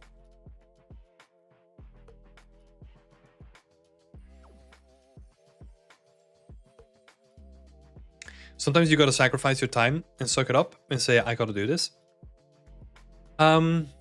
Yeah. I mean, what also helps is like consciously tracking the amount of time that you're spending on all the stuff that you do. I feel a lot of people might be surprised how much time they spend on like, I don't know, social media or like random YouTube videos or whatever, right? Like sitting in a Discord call or whatever it can be, right? Because even if you're working in a Discord call, you're still gonna be at a it's basically gonna be a negative modifier on the amount of conscious effort that you're putting into it, right? Because you're talking to people, you're having fun, blah blah blah, but you're not 100% focused on the work, right? So I bet you that you can find like a bunch of areas where you can like really optimize your time and make hard cuts where they need to be. And sometimes like a tracker can be really good at this stuff, where you get to constantly look at your time and then be like, ooh, I did not know that I was spending so much time on this. There's almost a fine line to planning for me, because if I plan too much, I get overwhelmed and it leads me to overthinking. But if I underplan, that also leads to underthink. Going based on vibes, I agree with. Yeah, like I had a calendar at some point where I blocked out like hourly slots and I would dedicate like those slots to like a certain thing that I wanted to do. That was crazy for me. That didn't work at all. But then some people that are more analytically driven, like they enjoy that kind of stuff, right? I think I, as a creative, and probably for most of you, like having a really strict plan probably doesn't work, right? That's what I would assume, because we're all creatives by nature, right? CGI Sandro is asking, as an environment artist, do you need to do the modeling, texturing, and lighting at least in order to get a good portfolio? Yeah, to get a good portfolio, yeah, you do. Unfortunately, you have to. And then once you get into the industry, you don't have to do any of that at all. Then you can just like focus on the thing that you wanted to get into. Not that they're not valuable skills though. Especially if you look at some current trends, it's highly likely that a lot of people in the future might end up like at smaller companies, mid-sized companies, rather than really big ones. I don't know, just a wild guess. So yeah, like having more skills under your belt is definitely gonna help. For me, sometimes if I share my work with someone and they are waiting for an update, it gives me a reason to push more. Yeah, that's exactly what I'm talking about before, right? The accountability partner, like that whole concept. It is just like whenever there's pressure, right? It's not a deadline, but it's more like, oh, I know that I need to present this for this person. And they know that if I didn't do X, then they're gonna complain about X, right? And that works. That works.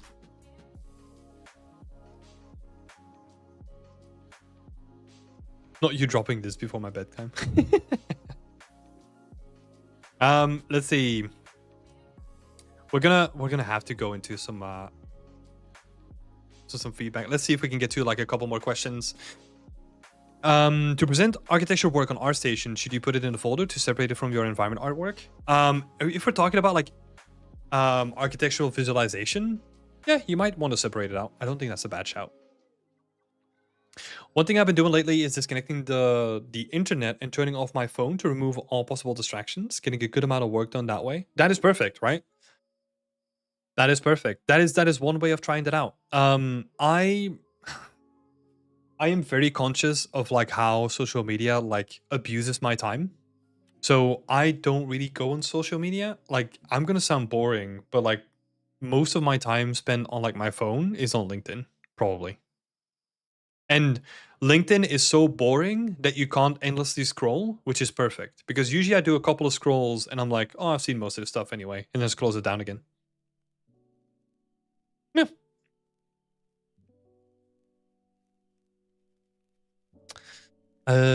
For me, sometimes. Oh yeah, we already read this one. Do environment artists ever get to work on vehicles? No, I don't think so. Like, usually if it's a vehicle heavy game, they have vehicle artists. If it's not a vehicle heavy game, they probably throw that on like a hard surface artist. LinkedIn feels like fake people for office days. We did this and that, blah, blah, blah, blah.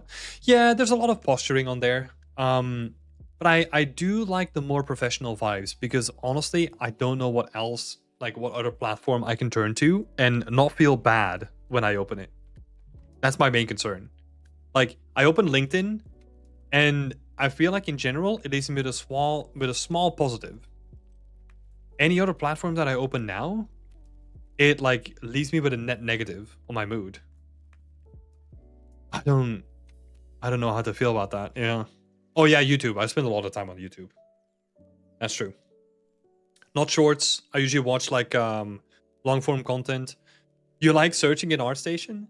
That is so interesting. I never go on ArtStation. I only go on ArtStation when someone posts their work that I know, and I just want to give it a quick glance. And then the rest of my time, I don't look at ArtStation at all, which is interesting. I should honestly do more of it so that I can support like some of the community members and like stuff that's being posted. That would be awesome.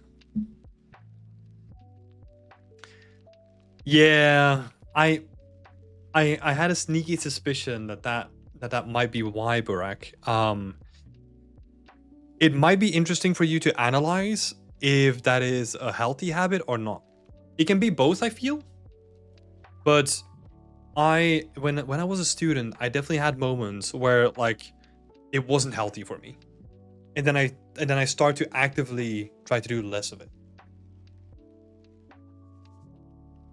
Because sometimes I feel like if you have so much pressure already, and then you just like in your time off necessarily, like you look on ArtStation, it's like, fuck, like all these people are doing so much better than me. What the hell? Right? You can easily get into that spiral. Yeah, I mean, I do recognize it.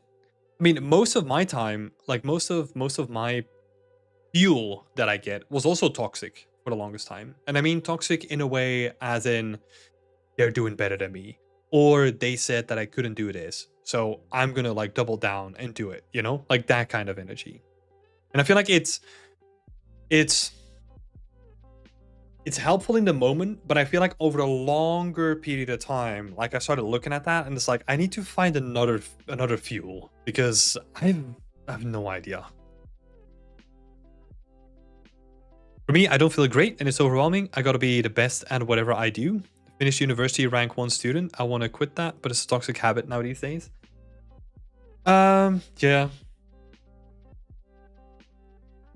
That isn't an endless thing, right? Because like, yeah, in university you can sort of track it, and I mean it doesn't matter, right? Like, I didn't graduate as like first year student or whatever, or like rank 1.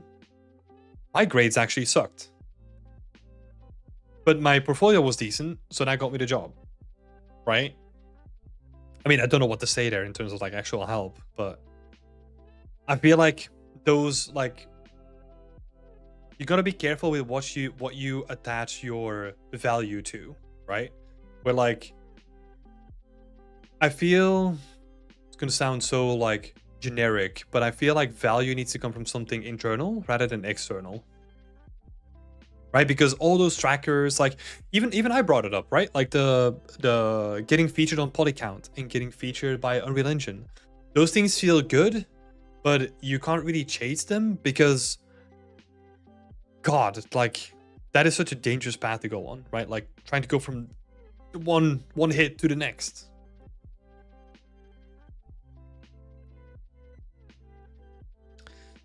It didn't open me to the gates of AAA companies, and I knew that from the beginning. Yeah. Yeah, I mean, sometimes you're lucky and you can turn that like fuel into like, oh, I got into a AAA company, right? But it's just I'm talking about it as in a sense of like where you get like your fuel from, right? Need more coffee to stay awake. All right, we're gonna switch on over. We're gonna actually have a look at some feedback, because otherwise this session is gonna go freaking long. We might do a sample of people here, and then I'll probably catch up on some of the people that are that we don't get to today. Jeez. Okay, as always, if you are here and you want to get feedback first, feel free to raise your hand. Let me know, and we can have a look at you first. Oh, Lily, I saw that you posted your work. Congratulations, by the way. That's awesome. I still need to have a look at it, actually. That would be cool to have a look. Yeah, congratulations on the post. Can we see it? Let me actually link it. Let me link it. Give me a sec.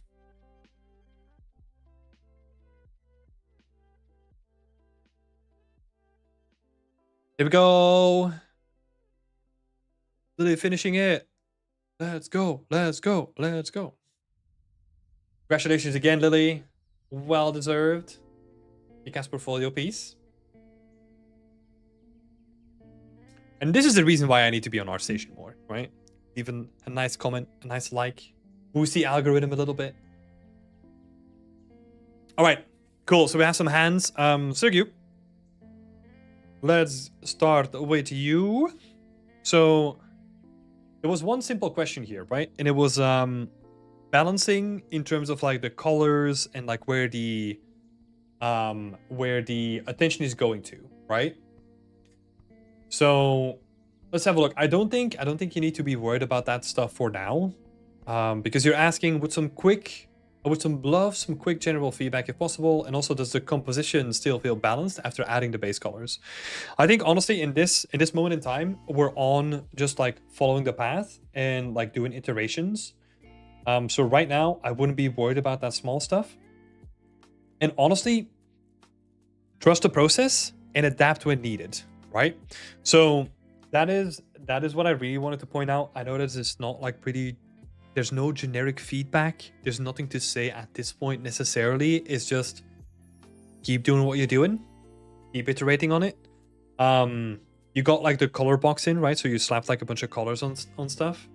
Right now, if we're going to be looking at this by itself, it might get a bit overwhelming, but that doesn't matter, because later down the line, we're going to have atmospherics, we're going to have proper lighting, we're going to have all that stuff coming in that is going to help us like fine tune the image, right? So I wouldn't worry about it now. Just trust the process and adapt when. But yeah, I'm not seeing anything of concern. It is just, yeah, keep trucking. Because even some generic feedback right now, I feel like it's honestly just going to be like, hey, cool, I just want to see the next iteration, right? That would be my thing. So yeah, I don't know. I mean, wasn't the most helpful feedback, right? But like at some point, you just have to be like, okay, we're just going to put the foot down, dive into the work, and do more iterations. Because honestly, that's why we build a solid fundamental, solid foundation under the scene, right? So that we can be like, okay, cool, we have the block out, we have the proportions, we have all the shapes, everything's looking good, and now we're just gonna keep working on it. So yeah, pretty quick one. Emissary is saying this scene is looking dope. It really is, and it's only gonna look doper in the future when we have like some textures coming in, some proper lights. It's gonna look sick. Yep, good stuff, Sergio.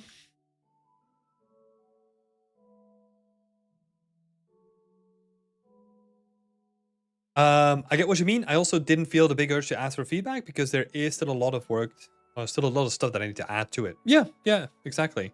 And that's fine, right? Like sometimes it's just, okay, nose to the grindstone and just keep trucking.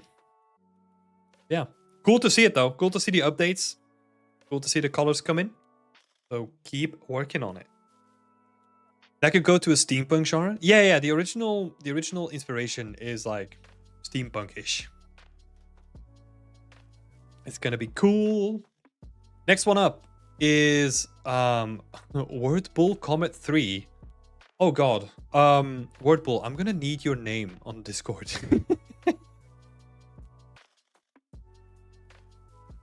How do I go about providing screenshots for feedback? Oh, sorry, this is like a community only thing. So if you want to be included in next week's feedback, feel free to join the community and then we can get you involved. Berkey A. Are you in the list? Berkey A. Oh yeah, you are. Cool. Okay, let me find you. There we go. Cool looking scene, man. Yeah, the night room entry. Awesome. Yeah, this is cool stuff. I like it. I've not made any notes, so let's have a look. Number one, it's what's sticking out and needs improvement. So a bit of generic feedback. I know that you're I think you're new, right? New to our community? Are you? God, can't even see. Oh no, you've been a member for a while. Okay. Well, welcome anyway. Lovely to have you. So first question, what's sticking out in this improvement? I think honestly it's gonna tie into your second part as well. Is we're drawing people to here, right? So the focus of the scene working really nice. But what is the story here? And who is the person that's living here, right? I think those are going to be really important because we got some like really cool, like I call them like cyberpunk screens, you know, like you got like the holographic kind of like influences, but I'm not really getting a good grip on what is happening here necessarily, right? I'm assuming that it's like we got some like old ham radios and stuff, so like some sort of like hacking thing going on. See, can we glean into more of it here? You also got the dirty apartment as well. So that kind of goes into it. Yeah. But it would be cool to get like more, a better indication of what the story here is and potentially what the person themselves brings to it, right? Like what do they do? Why are they here? What are they doing? What does their normal day-to-day look like? Do they have friends and family? What are their like motivations to do all the stuff that they're doing? So kind of diving a little bit deeper into like what the motivations are around the focus point specifically, right? Because you've done such a beautiful job of already framing the scene where we're really being pulled into this area, which is cool. Yeah. Hey Vidar, thank you so much for becoming a community member. That's awesome. Glad to have you. Initially thought someone like Judy from Cyberpunk, a hacker type person. Cool. So, okay, if we're going with like a hacker motif, right? So if we're going with like a hacker motif, which you already have that in there. We just need to put like extra emphasis on it, right? Like maybe some additional cables or some additional equipment that's on the floor. Basically making like reusing the stuff that's already there. So for example, like these cool radios, maybe we can stack like a bunch of like unused ones like here and just have like a bunch of like cables that like still connect to them somehow, right? And then maybe some cables that run underneath here. I'm just thinking about like filling this more up with hacker type stuff, right?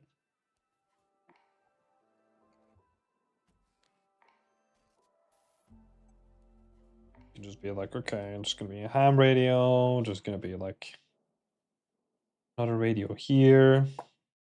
Look at my beautiful drawing skills. This is why I became a 3D artist, you know?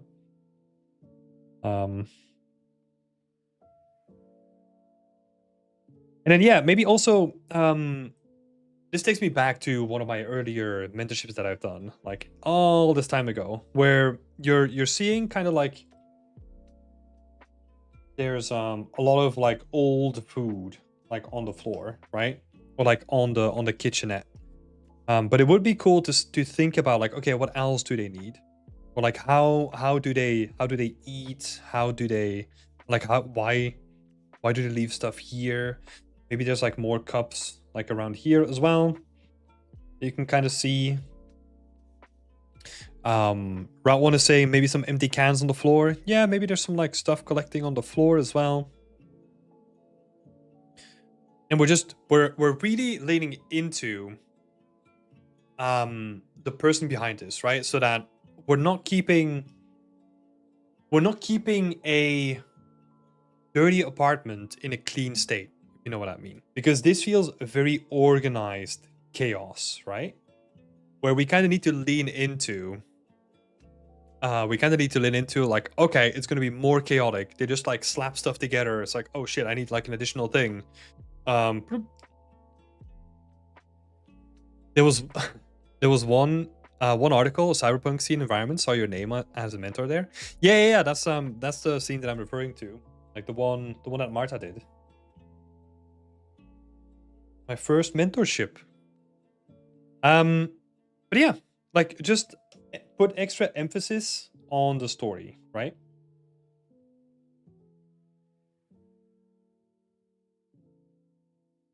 Put emphasis on the story, and usually what we have to do, especially in games, because we have such a limited amount of time that we can engage with the person that's walking around in the scene, right?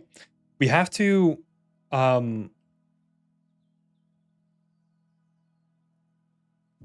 put like extra emphasis on it, right? So like we need to overemphasize like certain elements. That's why I'm drawing all this like random stuff, right? Because now it becomes clearer that this is like a hacking den with like just a bunch of stuff happening, right? And hopefully that means that you can just like reuse the things and maybe change the textures or disable the emissive, and you can like reuse like a bunch of stuff, right?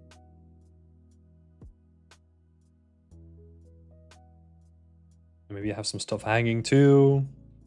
It'd be cool. That one was very helpful, by the way. Oh, thank you. I don't think. Yeah, I think Marta wrote it. I don't think I had anything to do with it. It's been so long. Yeah. So we can spread that out more. Yeah, really cool scene. I like the focus already of the lighting, right? So the lighting is doing a really good job. That is awesome. I think honestly, in terms of like highlighting, maybe you can put extra emphasis on some of the elements up here, right? Quickly do that. Oh, maybe if we just go. Oh, it's already on highlights. Interesting.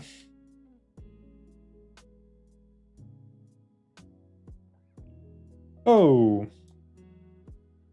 not that much.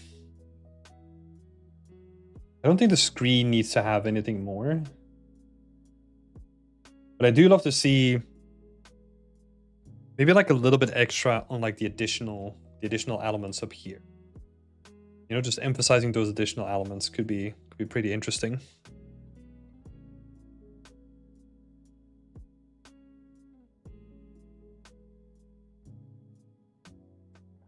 And then I think what happens in your scene, which is weird. I don't really have to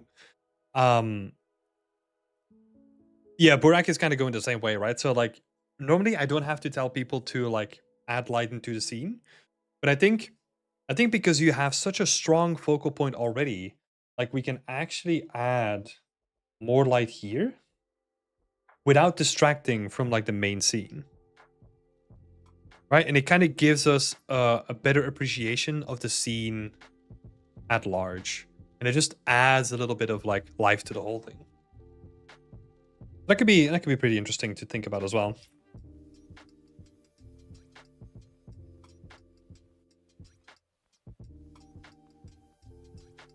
But yeah, you're doing such a good job on keeping things subtle that we only need to do it like a little bit of it.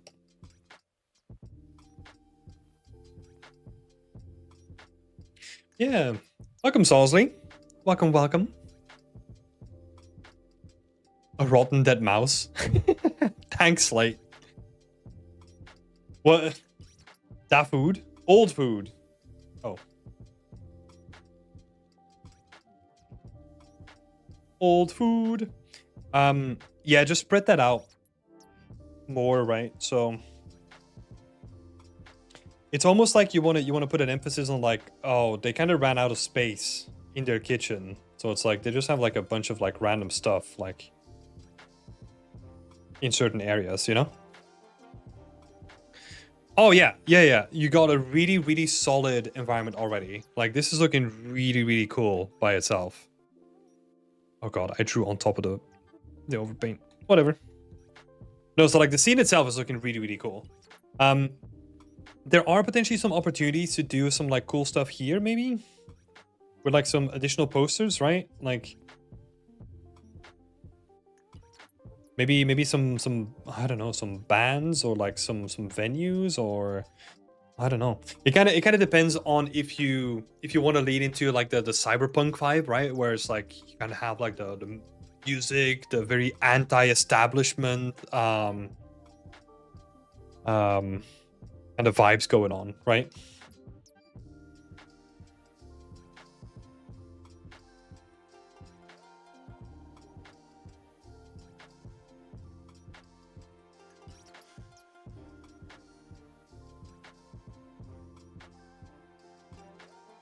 That could be an interesting thing. Just like a couple of posters, a couple of post-it notes, maybe. Again, like it's just adding a bit more of the stuff that you're already doing, right? So it's yeah, definitely on the right track. Just emphasize it a little bit more. You're gonna be freaking solid. Yeah, thank you so much for sharing this as well. Solid looking scene. I love what you're doing with it. Yeah, great stuff, man. Great stuff. Oh, sorry. One thing that I wanted to mention. And I'm going back to an earlier screenshot that you shared. Let's see. The reason why I bring this up really quickly is this is from last week, right? The only reason why I bring this here is I like the color balance that you have now, but it is cool to see that we have like some subtle like orange element coming into the scene. Maybe that specifically, maybe at like 25%, right? So like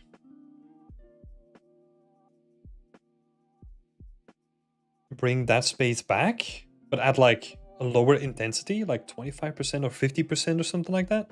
Could be interesting to look into, so that we get like a little bit of color contrast in the scene.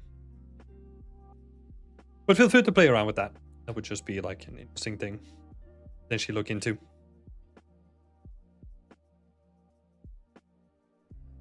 Thanks for the feedback. Yeah, No worries. Thank you for sharing it. I've seen it like 80-20. In what way? There's so many ways of like using that that rule, right?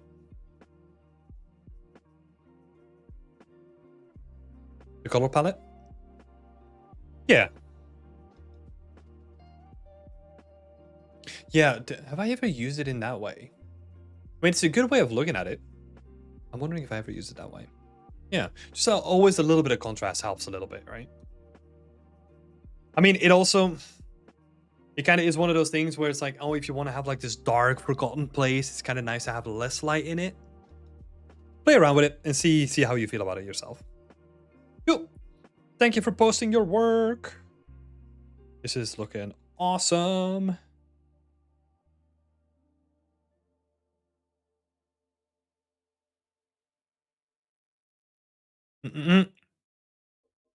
Who's next? So round 1 is next. Cool. Before we get into that, let me take a quick photo break. I'll be right back. A second.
Oh no, the cliffhanger. The ad break. No. Okay, let's have a look. Thank you. Get Discord up here as well. All right. Just some final feedback on the textures and get the asset ready for showcasing. I'm currently adding some more damage to the sideboard at the moment and to push the textures. So, general advice to push the textures to show my technical skills. I mean, you're not really showing your technical skills by doing textures, right? Like it's more you're showing your texturing skills. That's it, right? Nevertheless, let's have a look. So it's just more texture feedback, really, you're right.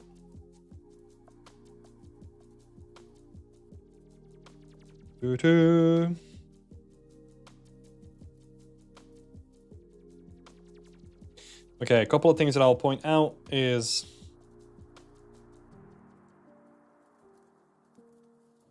we got some pretty generic damage happening here. Have a look at how wood gets damaged.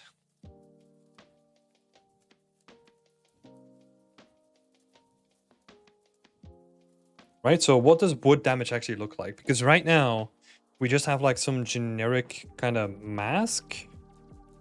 It almost feels like it's some like scuff mark that someone like repeatedly just like scuffed against, right? So that can happen, but it's gonna look a little bit different. And if you're gonna have bigger pieces of damage, it's probably likely that it's gonna splinter or something like that, right? And it's gonna follow the grain. Yeah, but if it's just painted on, like, it's gonna look differently still, right? Like, I mean, let me have a look. So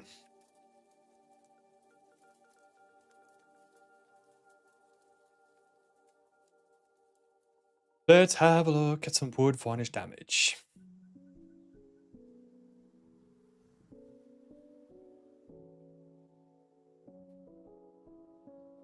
God, gives me the smallest image ever. Cool, helpful.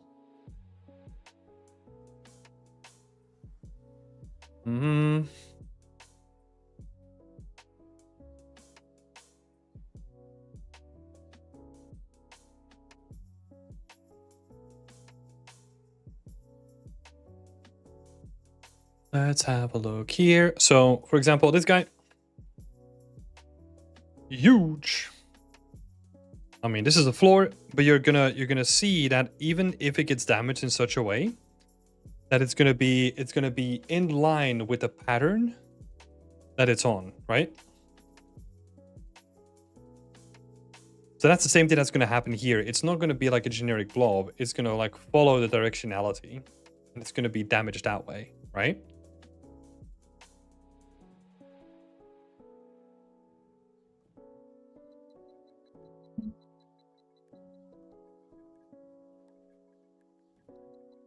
Started doing that with the back piece, so that's good.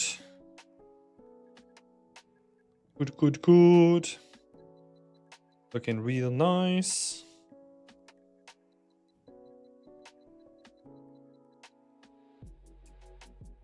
Yeah.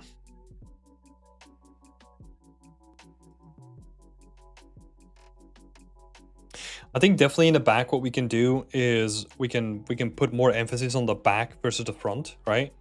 Because usually a backboard, that's not going to be painted because they don't care about the back because it's going to be against the wall anyway, right? So usually the backboard is not going to be painted, and then also it's probably going to be dirtier as well.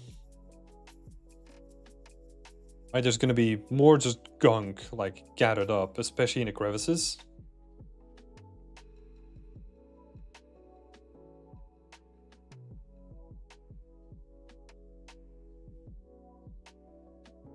So that's going to help as well. Also, if you think about damage placement, I think this is like the headboard or something, right?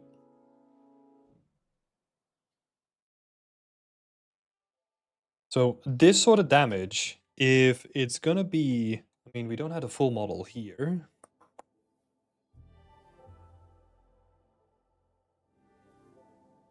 Yeah, this is basically, so this is like the top.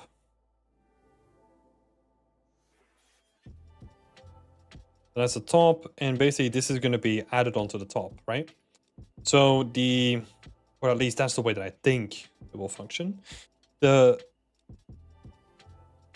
damage that's going to happen here is going to be pretty weird that it's going to get damaged there, right? So it's probably going to happen on like the top more frequently, or like at the back, but not at this section, right? So it's being intentional with where you do the damage. That's going to help a lot.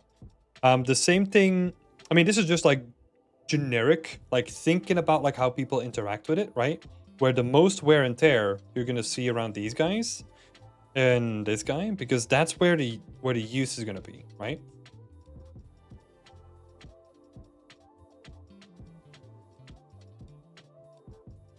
The damage spots looks like someone scraped them on purpose. Yeah, I think making them more directional is going to help with that, for sure. Because it still feels like they suffer from the same thing that we talked about in the beginning, right? But it feels like very, very generic. It needs to kind of blend in with the pattern, and just basically still be wood, but like a faded wood.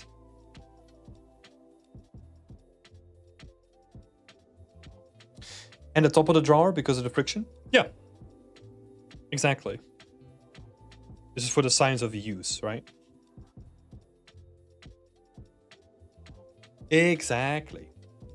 And the same thing is going to happen with like any area, really, right? It's just like, okay, how are things going to open? So you're probably going to have like more damage here.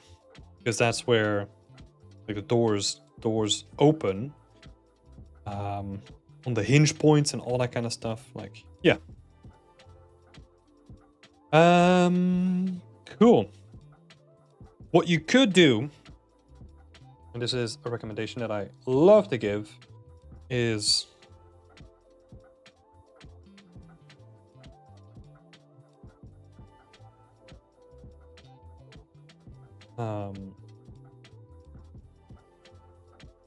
basically making sure that nothing is straight. I feel like you can keep a lot of it straight, but you want to give an indication that, like, for example, on an area of damage, that you add just like a couple of loops. You just push it in just ever so slightly so that we're changing up the silhouette. And you only have to do that in a couple of places to then give the appeal or the impression that it's like, oh, this is old and it's going to be like damaged in like a bunch of sections. Where it's not really, right? We're just doing that in a couple of areas where we add like a bunch of geometry on top of it and just like boost stuff in like ever so slightly so that we're changing the silhouette. In a couple of places, right? Can be done very subtle. Gonna help a lot as well.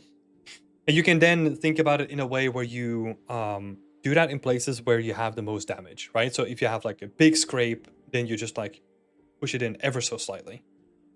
Or even just changing like the size of the bevel.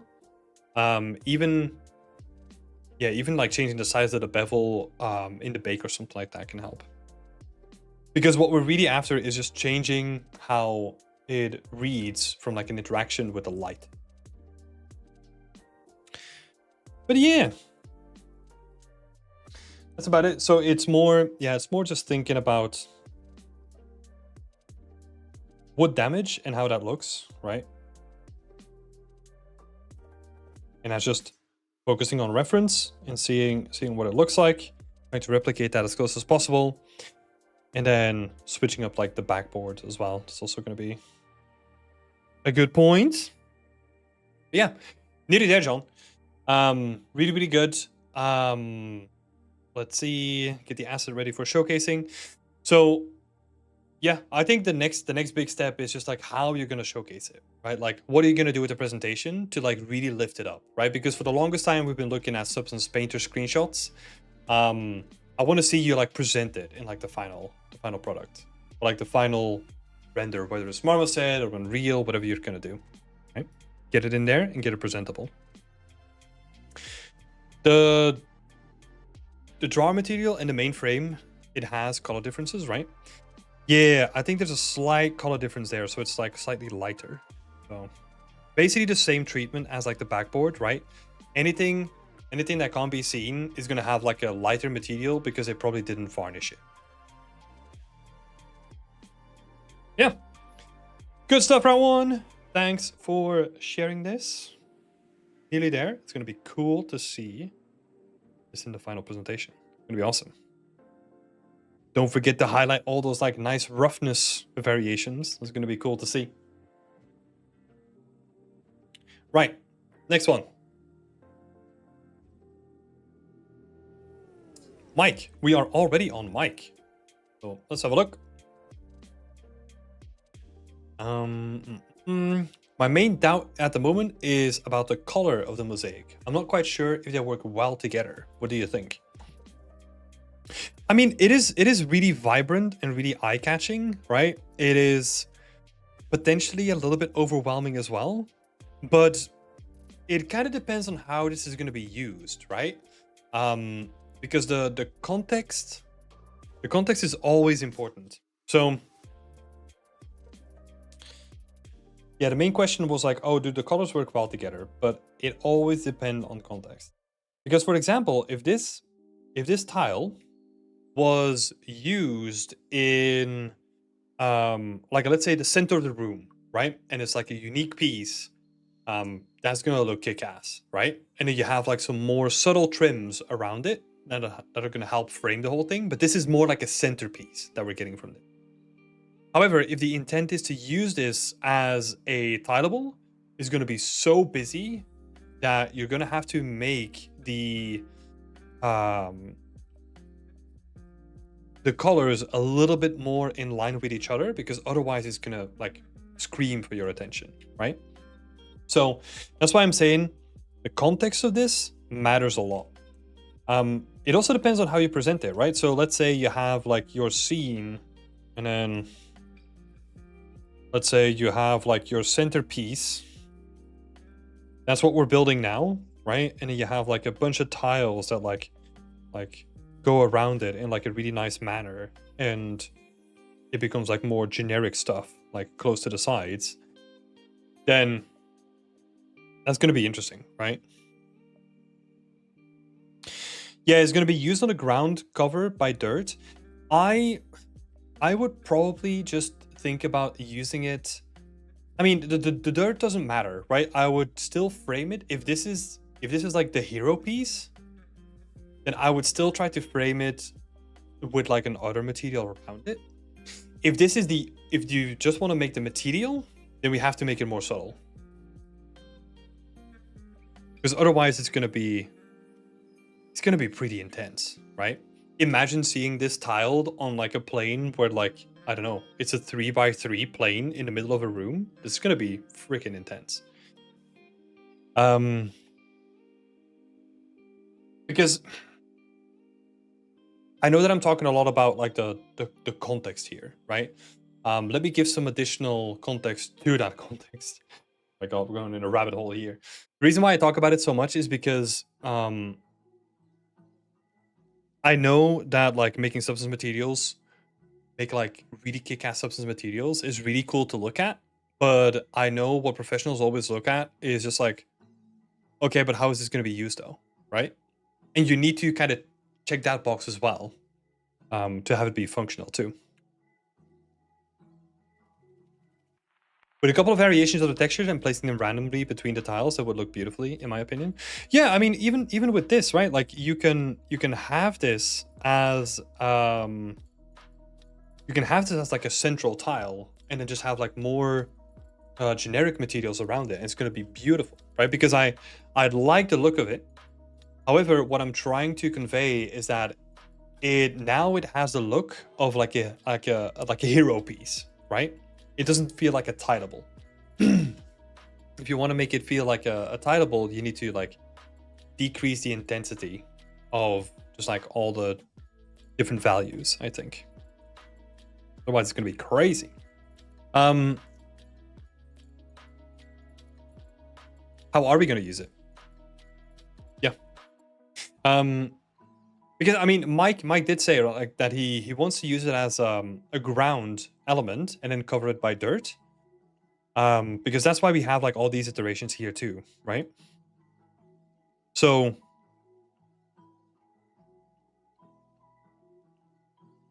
yeah, it's still really busy though. Like, okay, let me see.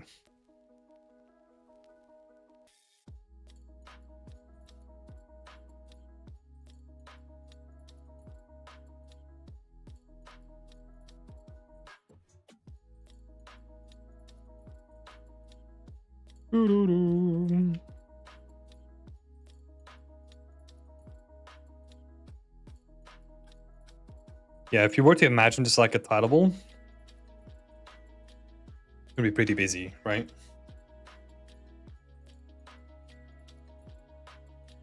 It's more like a hero asset buried under the ground. Yeah. I mean, yeah, it could work. It could work. Yeah. It honestly could work. It kind of depends on how you're gonna do the final presentation, right? That's what a lot of it comes down to. Because right now I feel like from my side, you have a clear vision, right? And you need to go for that vision 100%. But I'm curious to see what that vision is in the end. So yeah. But I do like these variations though.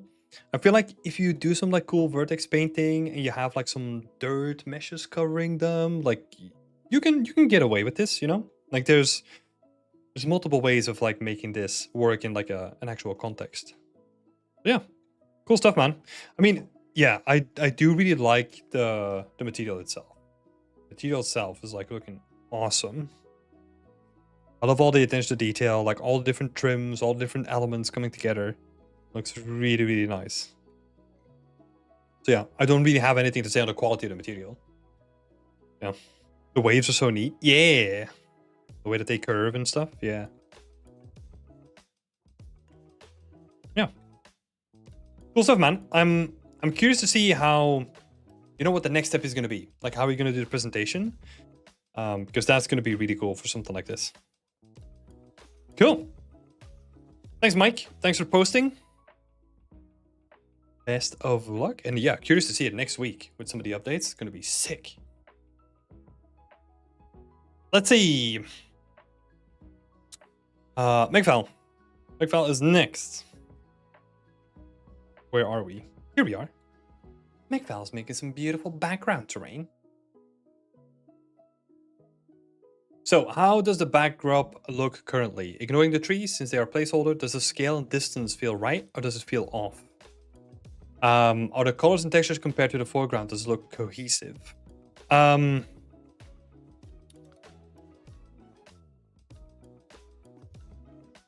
So I like the distant layers. Let's see.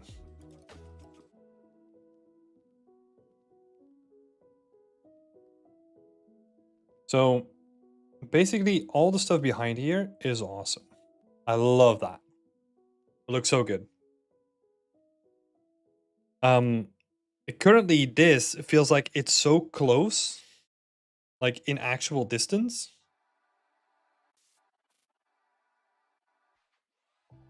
that it messes up the proportions and scale, right? It's just I would honestly try to physically distance it at first and then throw like a bunch more atmospherics to really give it some depth. And then also like the work that you have to do on it is going to be less important because all the features here, I think that's the main issue, right? Like all these features here are basically telling me like, oh, these are the features that you can see on like, it doesn't feel like a cliff. It feels like a boulder almost. If that makes sense. Especially if this is a sort of density that we have at this scale. What is then going to happen is you're basically trying to trick your mind into being like, hey, if we're looking at it this distance, that sort of density is going to repeat this amount of times, right? Because of the distance between the two. So we need to be able to fake this sort of density and grunginess on that distance, right? But what's happening right now is that honestly, we have more detail here than we have here. So it almost feels like we're doing the opposite. So that's the main issue, right? So that's the thing to think about from like a bigger perspective is like, how can I infuse it with like more detail so that it feels closer in proportions and yeah, detail compared to the foreground.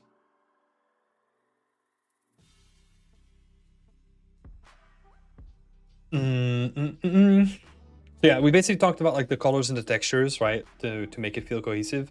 I think the base color values by itself, not speaking about like all the details on it. That feels okay, right? Like the just purely the base color feels good. Yeah. That's like honestly the least of the worries, right? You got some space so I can move it back as well? Yeah, I think that would be good. Like sometimes this comes down to trickery, right? Like it comes down to, okay, what feels good? And you just have to like move it all the way back and say like, ooh, this feels like a nice distance, okay? And then see. Also, the additional benefit is that you're barely going to see any of it anyway. So you don't have to be worried about like all the details. What I would potentially think about doing, yeah, you almost have to put like, you almost have to like overemphasize the distance. What I do is I don't look at things as like, oh, this would be like a realistic distance in real life, right? Because it kind of looks like it, right? Like this looks like there could be like a massive river going between the two and it would be fine. The way that I do it though, is I put my camera to this. So I kind of lock my camera to this view. And then I have my second screen where I'm going to be like, okay, what feels good according to the camera over here?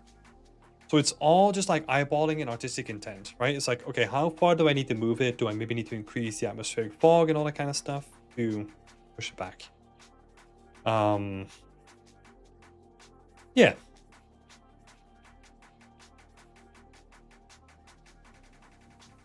If I move like 10 meters, there's a ton of gaps. You know what's the beauty about this? You just duplicate that mountain off and you just push it into the ground and no one's gonna notice. Beautiful. Because you don't care, right? Like, it might even help. It might give the impression that it's actually like way deeper down than it is. Because with this background terrain, you can just like slap it into each other. And no one's gonna notice that there's even a seam there. So you're gonna be good. It's the beauty about making anything Vista related. It's so good. What was I gonna say? Oh, I actually do prefer what I actually do prefer is like your previous iteration where we don't get to see like all the additional layers, but like the actual layers are coming up more, right? Because that's also going to help in selling the idea that this is in the middle of some giant mountain range, right? So instead of keeping the mountain so low, what could actually be nice is have like another mountain range, just like we can come up here, right? And just make it like a giant plateau kind of thing. And then maybe do something in the background here.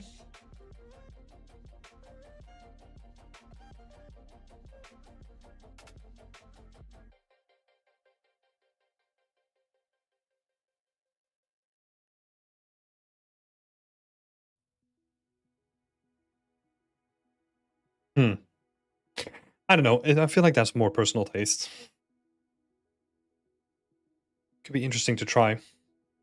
And when I say try, I literally mean like, okay, what do the shapes feel like? Where you can literally be like, hey, I'm just gonna take this, scale it by 5, like vertically, and then see how that feels.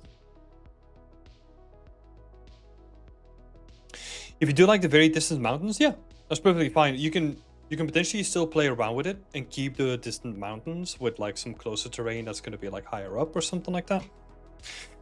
Because I think one of the things that I do like about it is that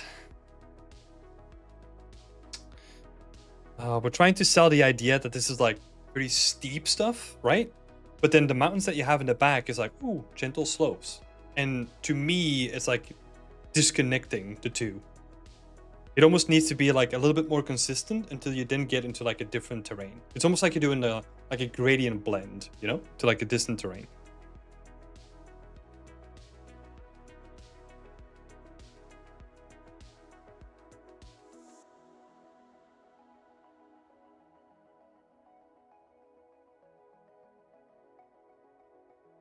Okay, yeah, that's about it. Let's see. Composition, now it's mostly filled out. I have some concerns. The main concern is that the left cliff side sticks out a lot. What do you think in the composition currently? I mean, we kind of talked about it already, right? That it sticks out a lot. I think I'm mostly concerned about this point though. If that is what you're talking about. Because it feels like it's too neat with the building. I would honestly do something...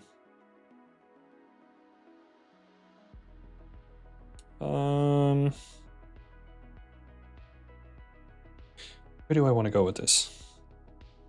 Because like this, like intersecting with the roof feels weird. So I'm trying to give it space so that we have a better feel on this beautiful silhouette that you created, right? That's the way that I'm looking at it, right? Like I wanted to have this silhouette stand by itself because that is going to be like the focal point, right? So we need to clear up that silhouette as much as possible. So maybe doing something like this instead could be really helpful.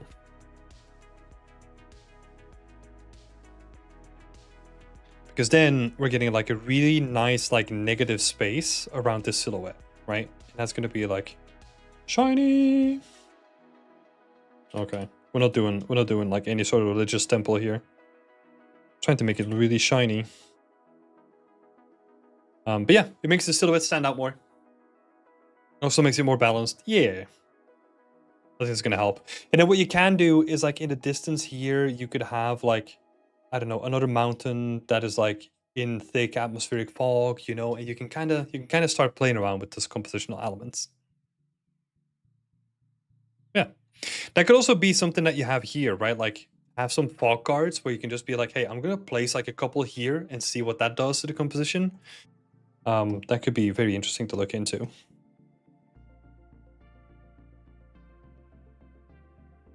So yeah.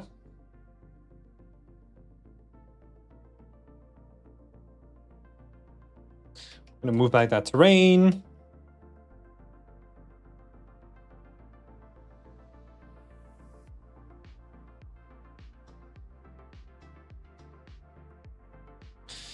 And atmospheric and fog guards. Cool.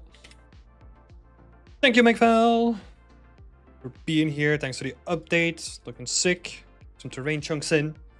Looking good, man. Keep it up. Coolio. Thanks, no worries. And then we got Emissart. Emissart, if you're still here, remind me. Where am I looking? Which project?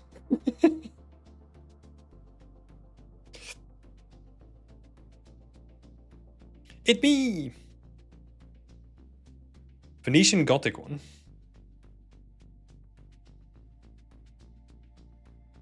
Dun, dun, dun. Is that this one? I think so, right? Look. Venetian Gothic. There we go. Let's go. Okay, cool. Issue 1. I'm having issues with the lighting. And to be honest, that's probably on me. I went for a night scene. And for the drama, with like 0 lighting experience, I don't think that's too bad. I gotta be honest, like I like the colors that are already present. And I don't think we need to do too much more to actually fix what the hell is going on. So I'm not too worried about the lighting, but let's see. I wonder if I simply should throw this idea away and go for daylighting. Maybe just a time to admit that right now my skills are not high enough to get the results I really want. No, I think you're not too far away from it, honestly. Let's grab this one as an example. Because honestly, the only thing that needs to happen is a little bit more balance. So we're gonna go in. We're gonna burn.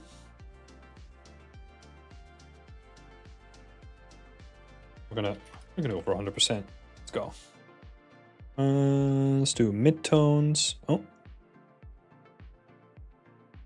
we might have to do highlights.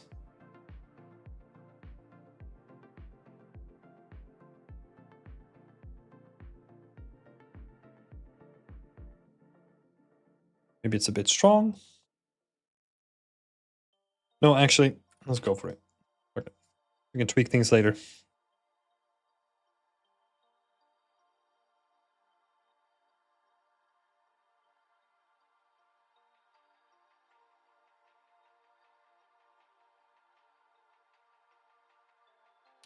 And then maybe if we do the opposite.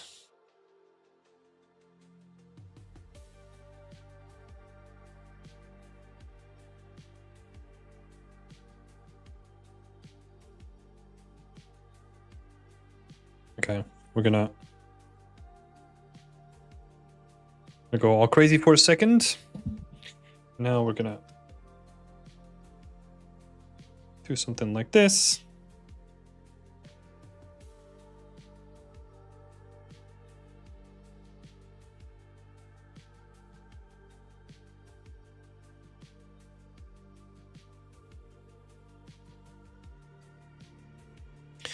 We basically just, what we want to do with this is you want to push the focus a bit more central. And obviously when you do this iteration for yourself in the engine, it's going to look like 1,000 times better. But what we want to do is again, we want to focus here, right? Because right now there was too much distraction. So we want to de-emphasize these guys. Like all of them, basically. And make them secondary instead of primary. And make sure that this stands out as like the primary one, right? Because currently, like all of the light sources, they have like the same sort of intensity, which is not helping our case because we don't really know where to look, right? So we need to go in and tweak all these light sources to be more balanced. Again, same thing here. We're gonna slightly, I mean, I'm going over it with like a really crude brush, right?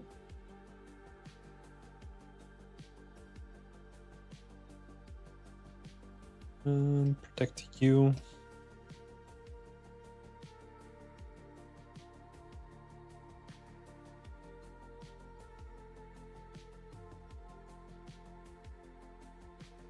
Right, and then we go from something like this that feels like it's trying to pull your attention in too many directions to something that's a bit more focused, where we can see subconsciously, we can kind of feel that it's pulling you in to the main scene, right? That's exactly what we want.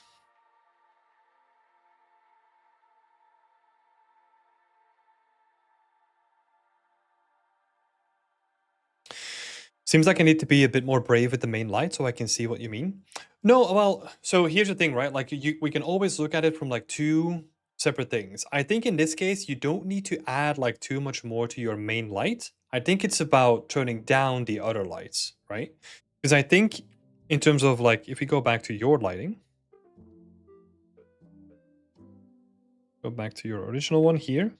I think honestly, your main light is in a good position. We don't need to push it all that much more. It's just that it's distracting. We're getting distracted by all the other lights. So we need to dial the other ones back, and then we're in a good spot. Yeah, it's just about bringing balance to the scene.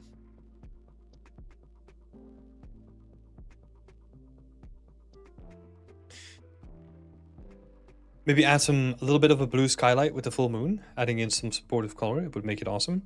Yeah, exactly. I think I went over that too quickly, right? But that's the little overpaint that I did here. Is I also try to bring in some of that light as well from like the moon just coming in. Let's see here. I try to emphasize it there. I think this correction is a bit too overdone, right? But hopefully you get the point.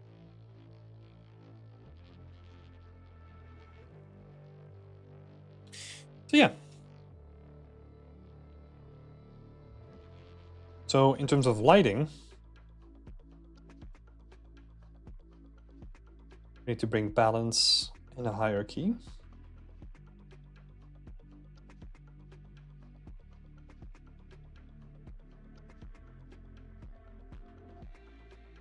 Sky like in Fairy Tales, pure blue, like fantastic. Oh yeah, that's not a bad shot actually. Really upping the saturation of the light, of the sky.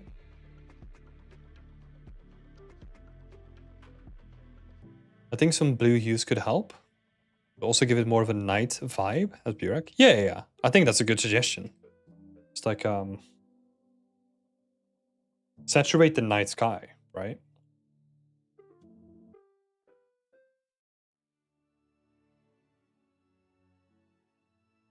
Saturate the night sky. And issue 2, maybe related to issue 1, the middle of the scene with the stage is just one blob and it blends together, making it hard to make out any of the details. Yeah, I think honestly that is also going to be down to the lighting, right? As soon as we build like a little bit more balance, that is going to be really helpful. However, there's still stuff that you can do here because what we're struggling with is that a lot of the values and the materials here, they kind of feel really similar, right? So what that just means is that we need to change the elements, right? And again, we can either push or pull, right? So what we can do is say like, hey, look, I'm gonna go in and make this wood darker. Right, so let's say option 1, maybe you have more than 2 options, but so we want to darken the floor, right? That could be one option, or we want to maybe change the color of like the elements here, right? Like the table in the chair.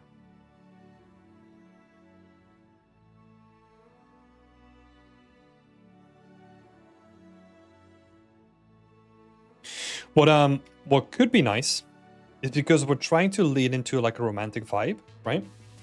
Is what we could potentially do is have like a nice blue vase here with like a nice flower in it, and then think about the color that you would use, right? Like maybe like a blue rose or something like that, right? Blue, because we're surrounded by red, so we're gonna make this stand out, right? That could be interesting. And then if you align it in such a way that it like captures the light from the back, get some like little like subsurface scattering from the background, that's gonna look sick, I think. Because you got like the perfect setup, right? We just need to like balance the elements so that they can all shine. But yeah, there's so many things that you could do here, right? Burak is saying with the darker ground, the candles would hit your eyes and you get some cozy vibes. Yeah. What I was gonna say, like you could even go like the opposite way and say like, hey, look, there's too many warm values going on.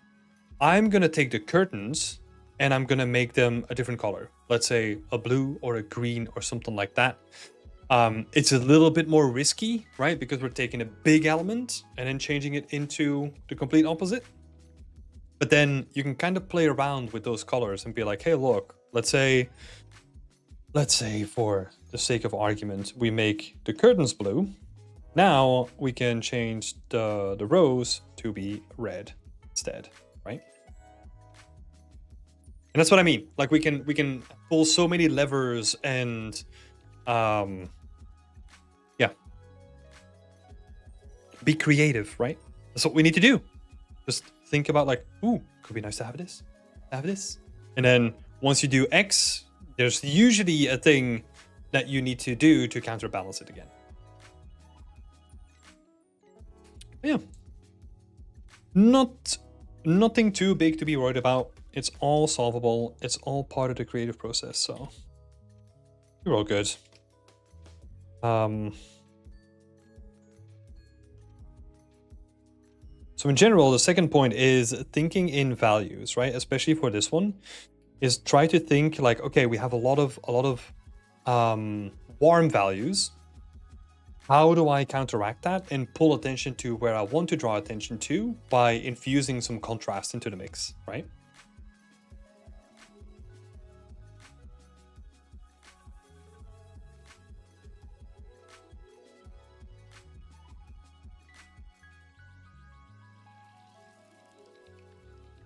Cool. What's the story? That's a good question. Wealthy merchant mansion? I forget MSR. What's it again? Oh, okay. There we go.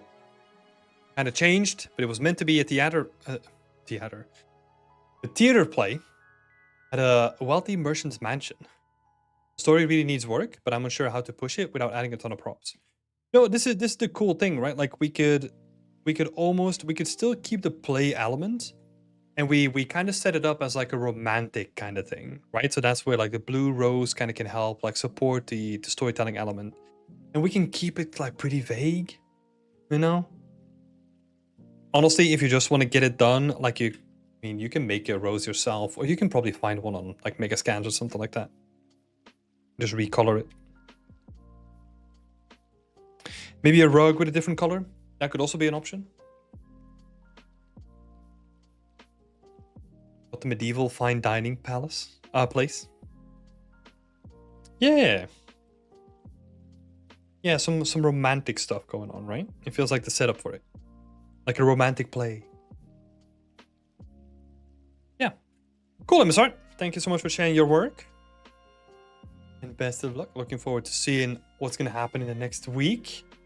If you're pretty much done with it, as in like mentally done, then it wouldn't be such a bad idea to just say like, hey, look, next week I'm publishing this, you know? And then You can take a break, take a week off or something like that, and then go back after it, you know, to do like some tweaks. But at least if you feel like exhausted at this point, like it might be a good way to like infuse a break into the mix. Yeah. It was great. Yeah, it really was. Oh yeah, and thank you so much for all the additional comments there, Slate and Burak. It's really helpful. Let's see. And then last for the session, I think. And then what I might do, unless we have some additional people that are in the chat that want to have their feedback immediately, let me know now. Or else Hadzino will be the last one for today. And the rest of it I will do offline.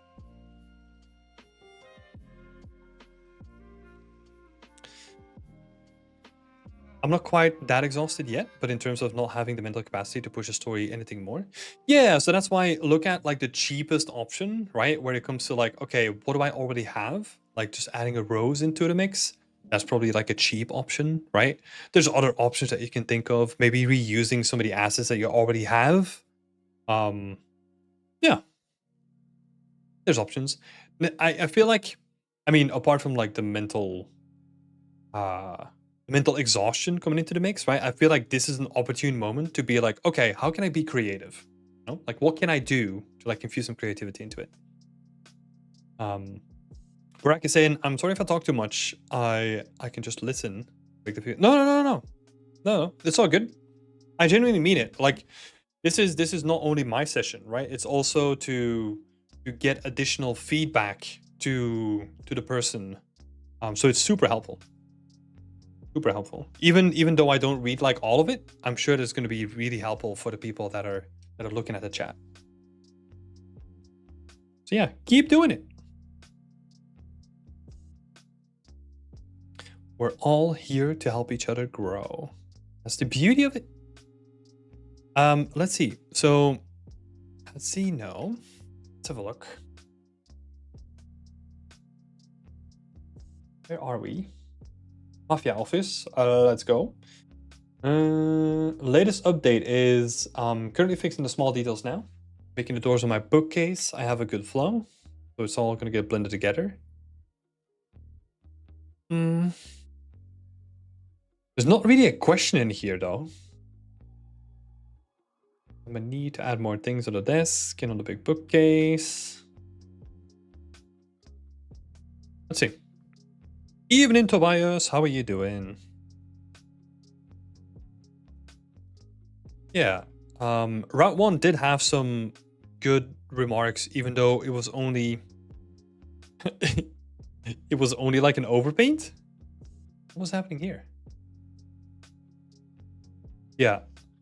But I think we're going into the same direction. So got this like beautiful. Honestly, like the entire scene is coming really nice together, especially when you look at this, right? The roughness variation that's happening here. That's beautiful, right? Those are like the nice little pieces that like help make an environment come to life, right? Where you see like the edges and you see like some nice roughness variation. You could potentially play a bit more with it, like even having it shinier in the middle. But I like what's going on already. Like cool stuff happening. If I remember correctly, this scene has turned upside down in many ways. This looks better than before.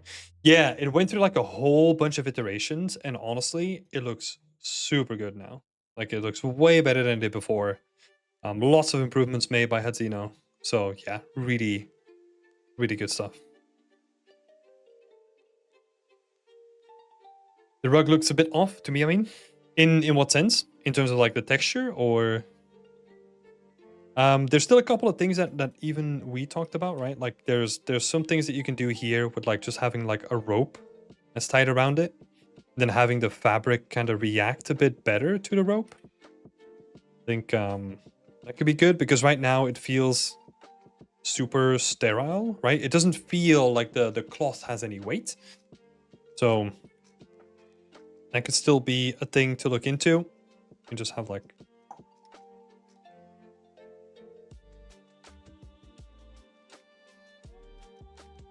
That's probably still on the cards though, but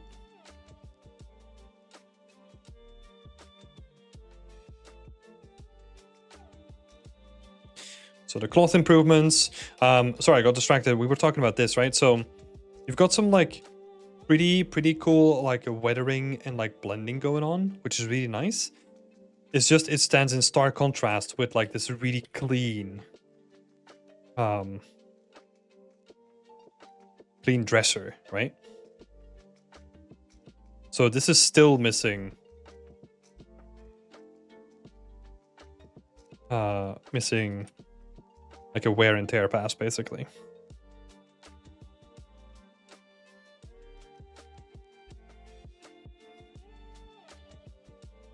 You changed the rug? Let's have a look. On the other scenes... Oh, yeah. On the other scenes, reflections and roughness is so perfect, and the rug looks a bit unrealistic. Yeah. Getting the rug to like feel really nice. Any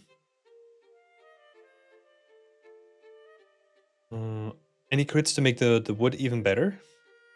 I mean, even better. I mean, just look at the wood that you did here, right? Like it has so much character to it. Like it feels like just keep doing that, right? Like the rest of it like feels really good. And then like if we really want to focus on like the wood, it would be nice to have like a panel, like a screenshot from like the panel next week, and then we can maybe dive into it. But I feel like you've already done a good job. It's just making sure that consistency is key, right? Route 1 is saying some scratches. Some scratches would be good. So like it would be nice to get some like damage decals, right? It's just some decals that you can add to the scene to like damage some of the panels up. That would be a good shout. You can even do like damage or like roughness decals. What I mean with roughness decals is sometimes you just want like, I don't know, a spill or a wet spot or something like that where you can break up like a certain element in your scene.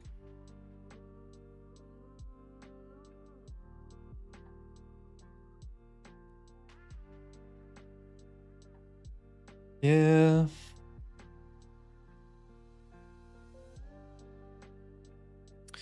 Good. Got some variation going in the books. It's all looking good. What happened with the one lamp though? Is the lamp just done?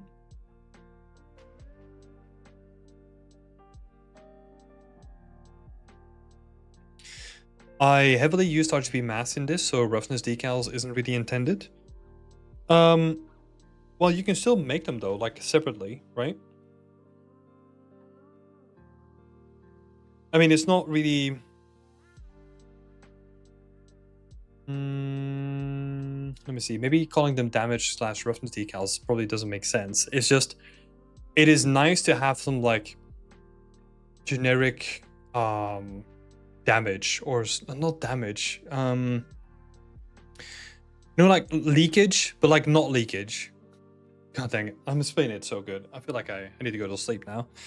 It is more just like some scratches that you can just like, they're generic enough so that you can use multiple times, but they add a unique breakup in the surface. Because even with RGB masking, right, you're still reusing the modules all over the place, which means that you still need to make them generic enough. But those decals, they give you a way to like add unique elements, like a unique breakup on top of it, right? Separate from your RGB masks or your vertex paint or whatever. Like you can have unique elements that help with that. So that's why that's what I really mean with like those damage decals, or like any decals really, because they add uniqueness.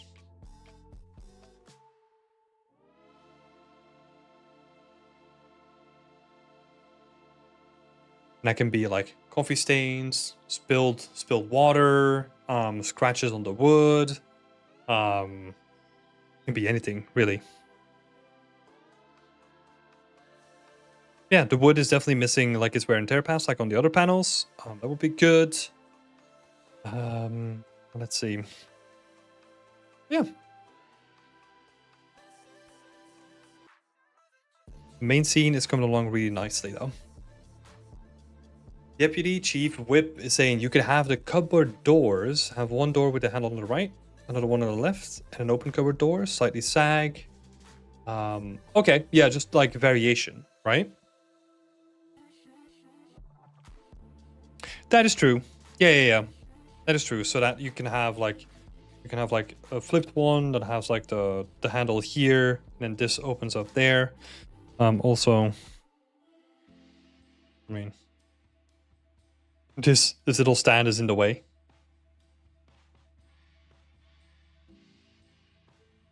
I think some roughness variation will start. This will start looking really nice. Yeah, but no, that's a good point, Deputy Chief Whip. Like just getting some, basically like you did with the doors here, right? It's just taking them and adding like some unique variations so that it feels like someone lived in it, and it's super tiny stuff, right? It's just like slightly rotating it off the hinges, or like having it slightly open, or changing where the handle is. Basically like Deputy Chief Whip is saying, right? I think the floor needs to have more contrast when it comes to the shadow. Would perhaps improve the readability. In terms of the shadow, I mean, the texture on the floor can definitely be improved in terms of, because now I feel what might have happened is that the rest of the scene has had a lot of updates, but the base wood texture that's on the floor hasn't been updated in quite a while, which means that in comparison, it kind of feels like luster, because you can see the directionality of the wood. It actually needs to go this way, right? Where like we have just like some generic stuff happening on it. It doesn't, if we look for at this angle, it works okay. But if we get closer and you really zoom into it, that's when the flaws of the herringbone kind of wood kind of go into view, right?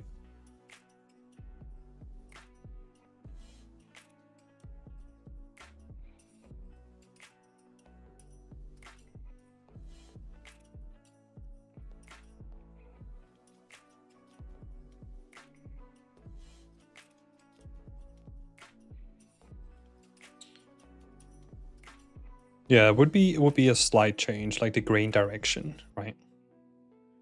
Grain of the wood. Stronger AO map. Yeah, maybe playing around with the normals just a little bit. I mean, from here, again, it looks nice from like up here, right? It's just when you get closer, it would be nice to, yeah, make it up a little bit more. Maybe this is like a suggestion from Route 1, so that's so a corner or like a fold in the rug, right? Could be cool. Like a corner, or like having a fold in the rug, like a subtle one. It's basically just like something.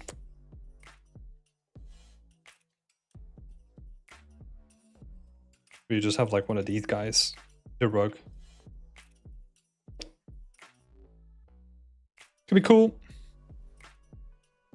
Or a corner, like Route 1 said.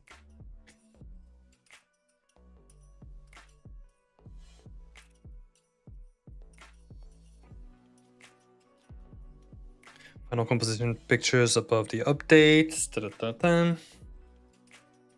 Yeah. What would be helpful next time, right? For your participation in the Whip Wednesday is ask me questions. Right? Ask me questions, and then we can focus on those questions. So that would be good to do next time, as you know. Yeah. Like I said, this is coming along like really greatly. All the improvements that you've done, like super well done. Now it's just like bringing everything together, you know, and making sure that like we cross the D's and dot our I's, or whatever the saying is, right?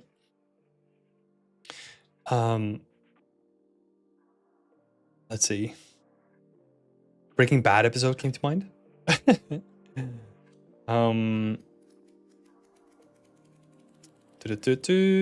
Yeah, but that's cool. Cool. Thank you all so much for the additional comments as well. Really appreciate it. Yeah. And then looking forward to seeing what the update is going to be for next week. Cool. So with that out of the way, the rest of the people, since I'm assuming that they're not going to be here, I am just going to take it offline and I'm going to do a bit more focused feedback because we're already running pretty late thanks to the presentation that I did in the beginning, which was definitely not quick, definitely not as quick as expected, but it was fun to do. So I hope that you all enjoyed this.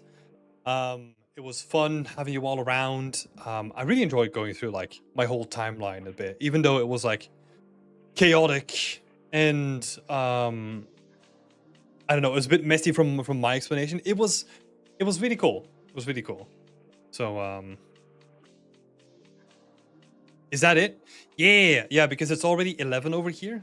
And I don't really usually make it a habit to go to 11. Usually we keep it relatively short. Yeah, unfortunately that's it already. What I need to do next time is we're gonna make the preamble a bit shorter again so that we can do more feedback, because this time we definitely went over. It's 1 in the morning here, but it just kept going so well. I know, and thank you for doing, for being a part of it too. Like you were a part of that kept it going too. So yeah, the early work was really nice. Ah, oh, don't say that. It's not nice. It's cool to look at, but oh my god, the trials and tribulations. All right, people, I am gonna go. Oh, Barak. So that's a good question. So is there a specific chat for the Whip Wednesday? I just got the membership. Yes, there's a work in progress. It's a thread, so it's like a forum. Basically a forum within Discord. It's confusing. But whenever you post your work there, you can kind of use it as your own little like update. And then whenever you want my help each Wednesday, you can tag it up to be featured in Whip Wednesday. So it's like a little tag that you just add to it. So yeah. Feel free to ask more questions in Discord. We'll love to help you out. And then, yeah, that's going to be it for today. So have a nice evening all. And yeah, welcome to a couple of people that joined today. It's awesome to have you with us. So we'll see you all next week and have a nice evening. Bye-bye.